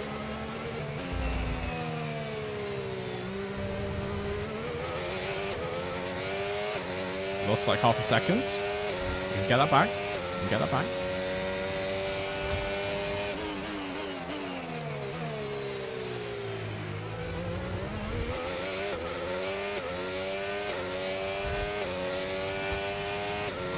I think I make up so much ground in this like middle sector. I do, yeah.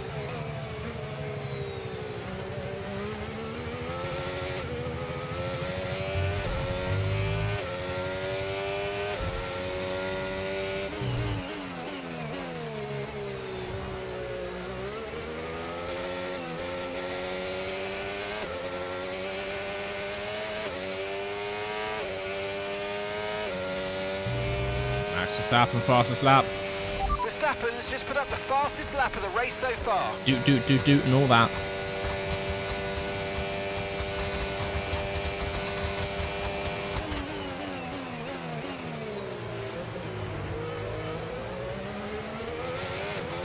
Okay, we're on the back of this pack.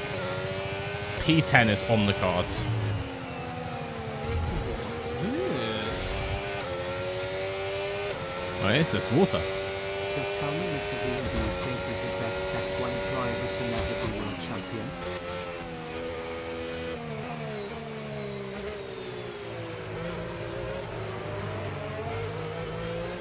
Best F1 driver to never be world champion.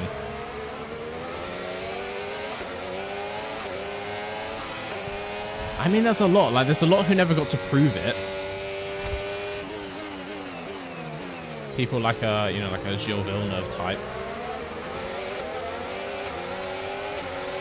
But then there's a lot who were like so close on multiple occasions. Oh, shifted down, not up. Like your classic Ricardos who had all the talent and just the time wasn't right. It's so team dependent. I mean, you never know, maybe the best driver ever was someone who had a fatal crash in like F2 in the 1960s.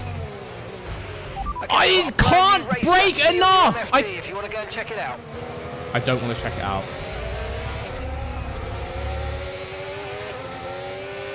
I literally can't brake enough. I'm holding the 100% brake and it just doesn't do anything. Get out of here, Franco. Okay, take it easy on the car. We can't sustain At least this Ben and level of Russell are damage. fighting, so that can help me out. Clean rejoin.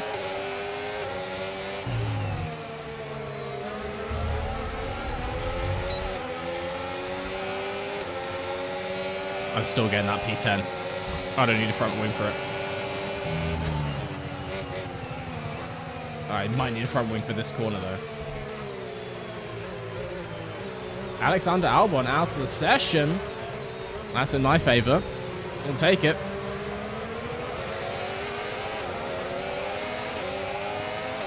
How many routes we got? 5? 6 to go. I literally... Thank God. Thank God Bevan started turning.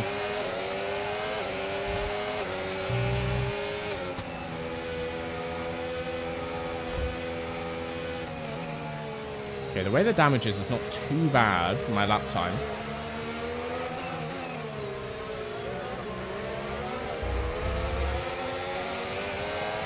This final corner before the straight is going to be nasty, but other than that, I think I can manage it. Braking as well, I just got to be so careful.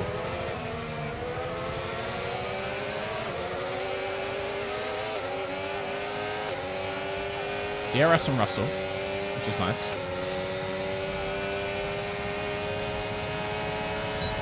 For some reason, they're so out the corners. Like, I know I have traction control, but like, I didn't think it helps that much. How far back?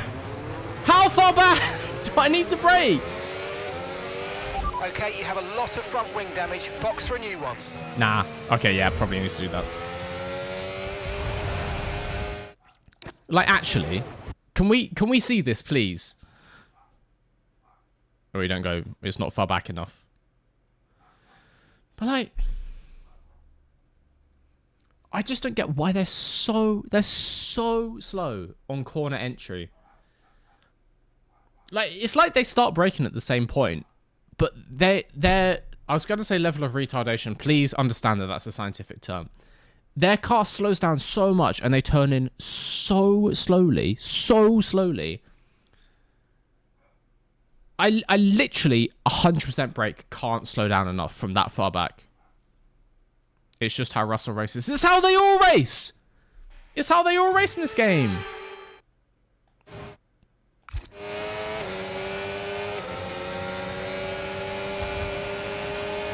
I was forecast a podium.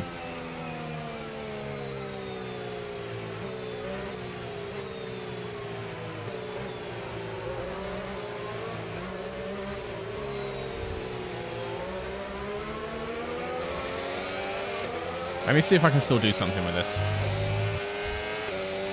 We'll learn the grip levels. Okay, mate. It's good to get your elbows out, mate, but come on, not like this. Let's Jeff, keep shut it clean, up. Please.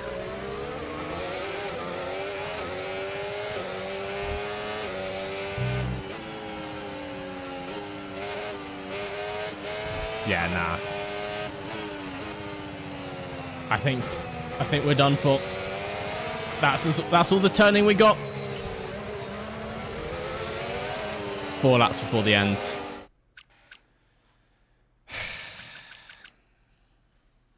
We're gonna have to retire the car.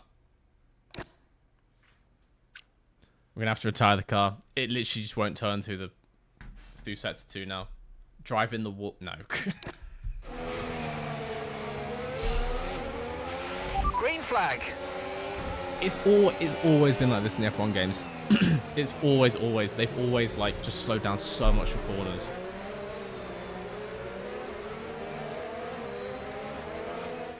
It's another victory and a champion's performance from Max Verstappen.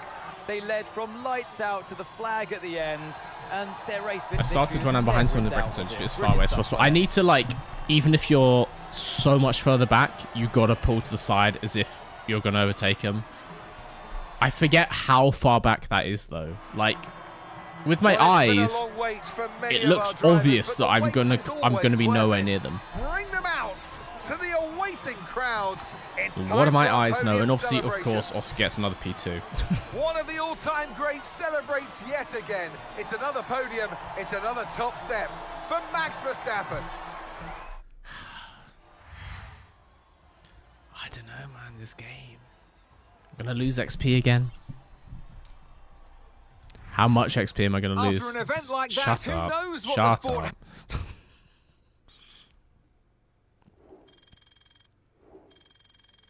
Do I go down to 64 overall? Oh, my pace is better. Oh, I went up in rating. Hey, I'm getting better.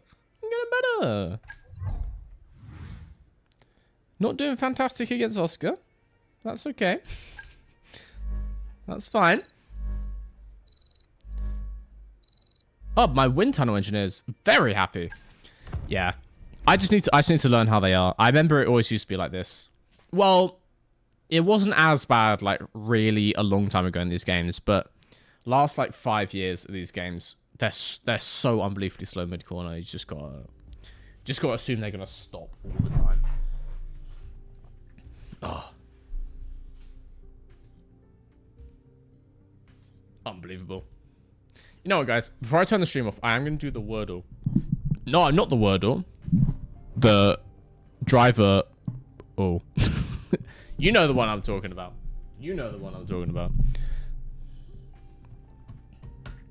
Get this nonsense off my screen. No more F1 game for me. Nuh-uh. No. Thank you for the show, author, by the way. Thank you for the membership, Anton.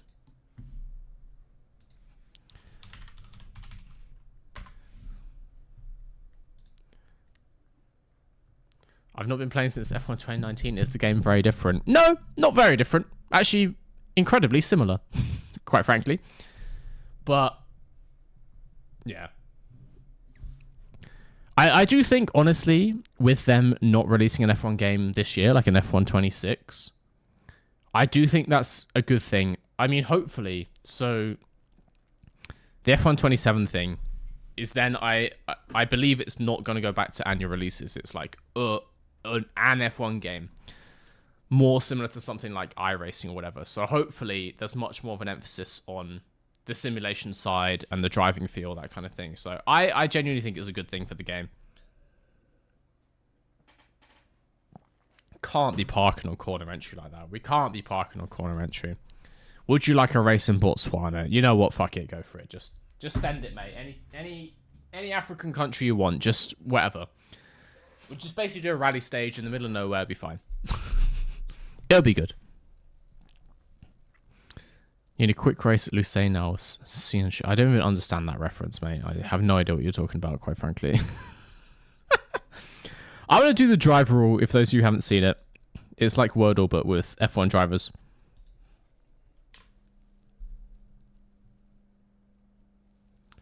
But I feel like...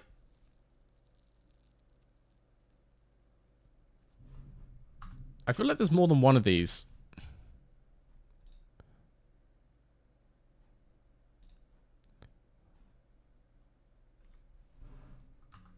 Which one is it? Like, what's the name of the site? Stewardle. That's the one. We don't get on board with these others. Fake sites. Hello. Oh my god. The baked DT. Oh, sorry, so long. The baked toast. Welcome in. A new member on YouTube. Welcome. You've just got yourself some discounts on merch. You just got yourself access to the members only role on Discord. Beautiful stuff. Beautiful stuff. And of course, the most wonderful channel emojis you have ever seen in the YouTube chat. Give them a try. Let's try this thing out. Let's start out with a cheeky little Sebastian Vettel. German, no. Team Aston Martin. I guess it's your final team. Also, I think orange means too low, right? And driver age means too high. So younger than Vettel, less race wins than Vettel, started after him, higher number, not German.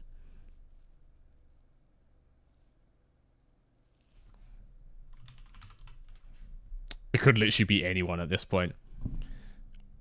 What's this? What is this? I'm gonna leave good night, but before that I need to try something out. What the hell are you doing, Walter? What the hell are you doing?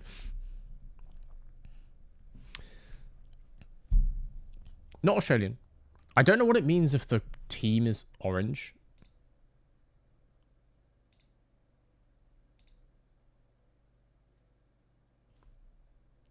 The driver previously raced for McLaren. Less wins than 9. What is the name of this game? It's Stewardle. Oh, it's hidden behind my thing. Wait, one sec. It's... There you go. It's kind of behind these. Stewardle. It's real good. Less than 9 wins. Started before 2023. Older than 24. Did race for McLaren.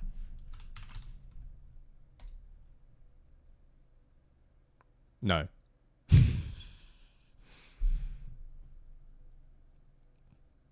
And also a lower driver number than 55. Wait, sorry, he's older than 31?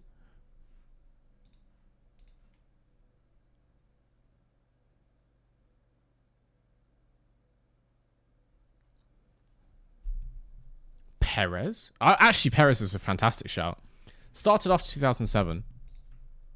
Oh, Sergio Perez, Red Bull driver, as everyone knows. I'm assuming it's last team race for. Like, he hasn't done a race for Cadillac yet, so yeah. Beautiful pull, Danks. Beautiful pull with Sergio Perez. You were rapid on that as well. Also, so funny that Piastri has more wins than Perez. Like 3 years.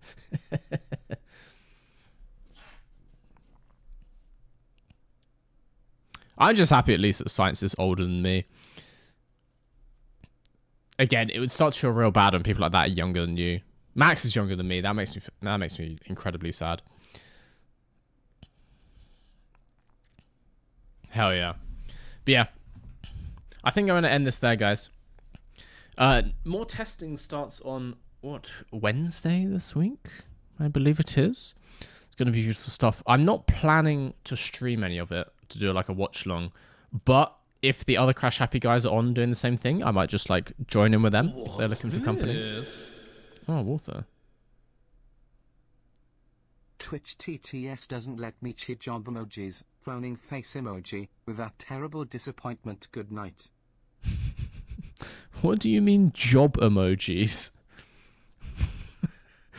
Do you mean like the weird emojis when you get further down and it's like the guy in the high vis vest?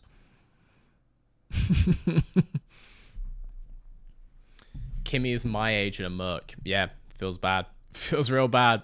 I mean, Kimmy's a lot younger than me. Max's salary is a bit higher than yours. Hey, mate, you don't know how many cargo vroom vroom hats I'm selling. Those things sell like hotcakes.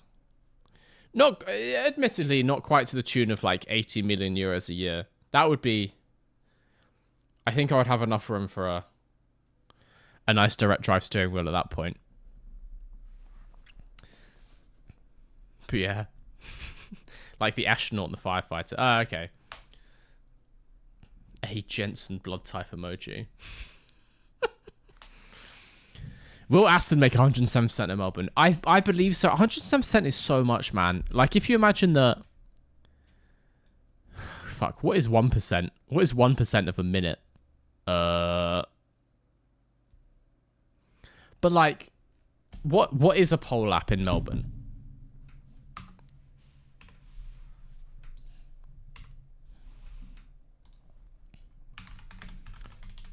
Just looking up the 2025 Australian Grand Prix.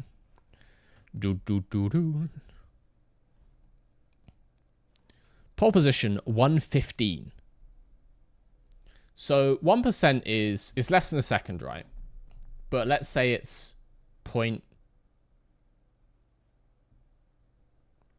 like 0.8 seconds, that kind of thing. 0.6. I mean, even if it's 0.6, so 107% is 3.5 seconds off. 5.2 seconds off. My maths is real bad. 7% Albert Park is 5 seconds. Okay, so yeah. So, I mean, there's no indication that they're 5 seconds off the pace. 4.5 in testing, but, as I said, they also had a stunted testing. Like, they had a lot more problems in testing than other teams. So, I could see them being 3 seconds off the pace in quali, that kind of thing. But I don't see them being 5 off. So no, I don't see it coming in. You never know. You never know what can happen. And 3 seconds off plus getting impeded with some traffic, like, it can add up. It could happen. I wouldn't predict it, personally. It's still crazy that we're talking about it. Like, it's a shame, honestly.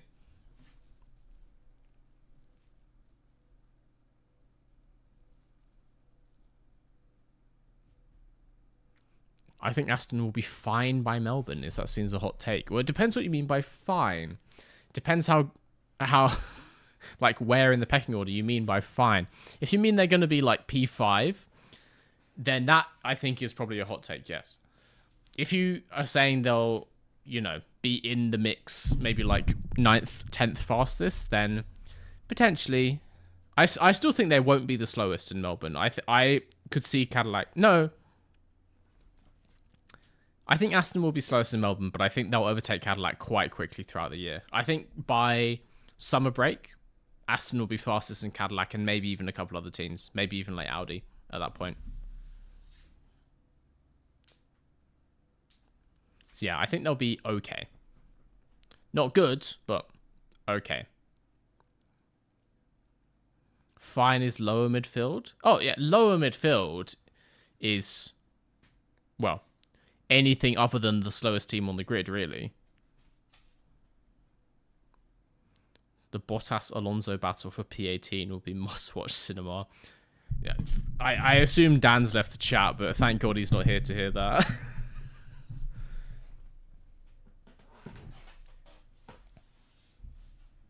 Bottas, Alonso, Perez. We can have every member of Crash Happy just crying.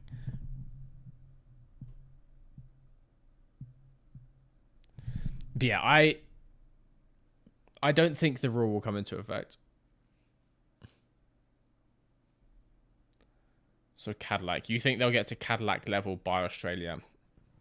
It's so hard to know. It's so hard to know what they were doing in testing, like what they're planning, how much fuel they're running. Was everyone else doing quali lap and they were doing, like, you know, first lap of the race laps?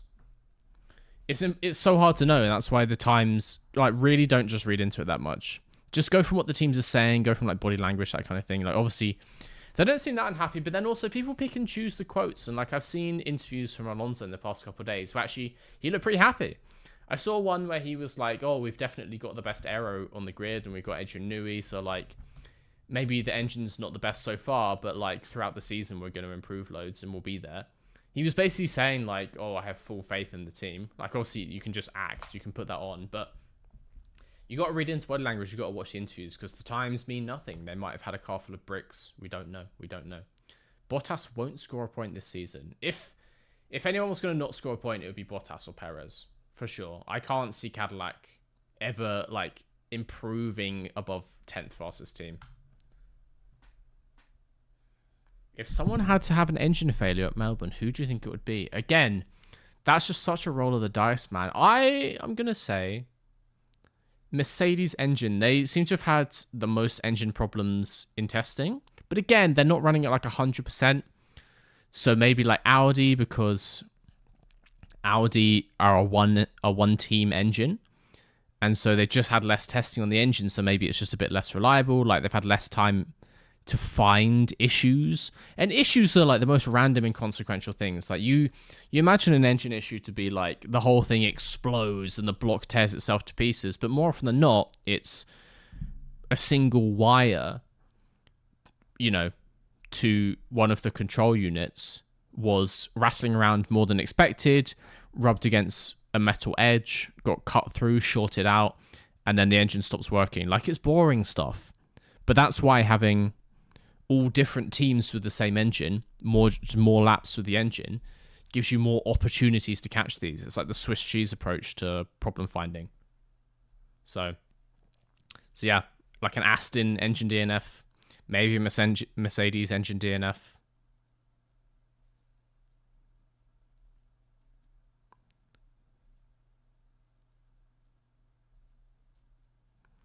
I put my money on Bottas scoring over Perez, referring to the earlier comment, he's a better driver.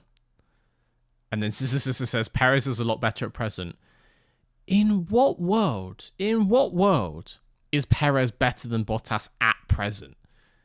At best, we don't know. And at worst, Perez was absolutely devastatingly shit in his last couple of years at Red Bull.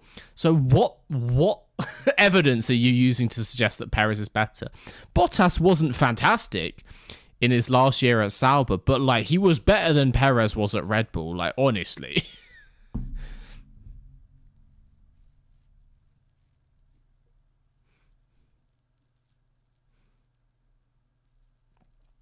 Maybe that was just like the Red Bull being hard to drive, and so he'll turn it around. But like, I wouldn't expect Perez to be quicker than Valtteri. So no. But anyway, guys, I'm gonna end that there. I'm gonna go. I'm gonna get some Betty buys. I'm gonna keep working on videos here. I've got a weird one coming up this week, which I think you're gonna enjoy. A classic Mr. V question that nobody asked, but as soon as you hear it, you have to know the answer. So we're going to do that, and I might start working on a new Royal Rumble as well, because so many of you haven't seen the Royal Rumble, and that's such a shame because I really love that video. So I think I'm going to make another one for this year. Predict the world champion the proper way, and this time I'll learn how to make a good thumbnail for it.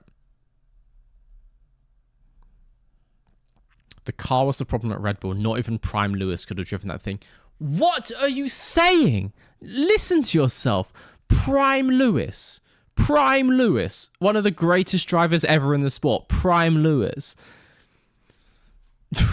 What are you saying?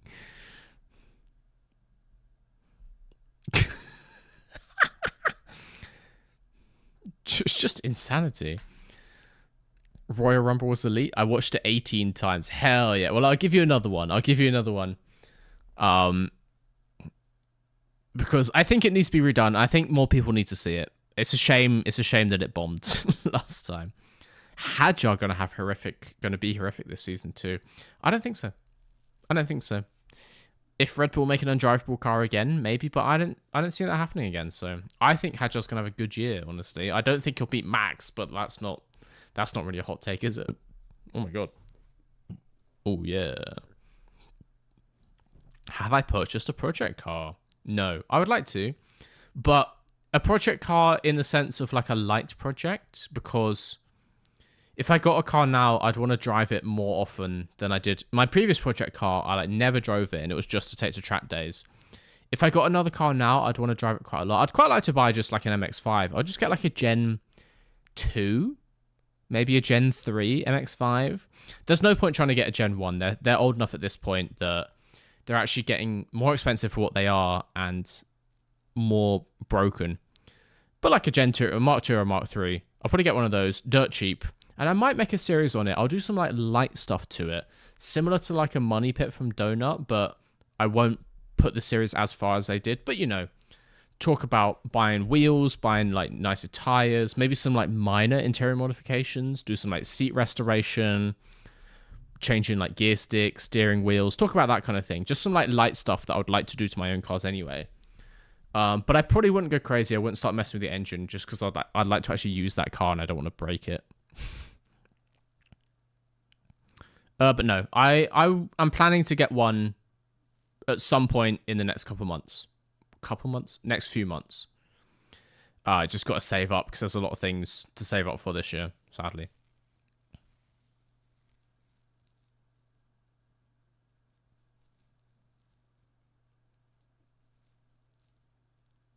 Mr. V pulling up to the function in a 98 Jaguar XJ8. That would be sick as fuck. That's not the kind of car I'm going for. I want something tiny. I want something tiny and light. I'd love to get an S2000, but like obviously an MX-5 is way cheaper. For S2000 is quicker and a nicer car, but in the grand scheme of things, they're similar. So I'll get the MX-5.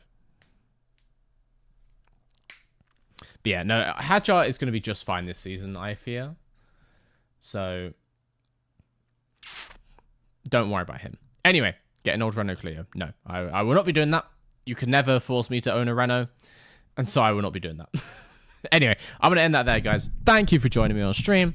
I'll be back on a tiny little television sometime soon. Maybe tomorrow?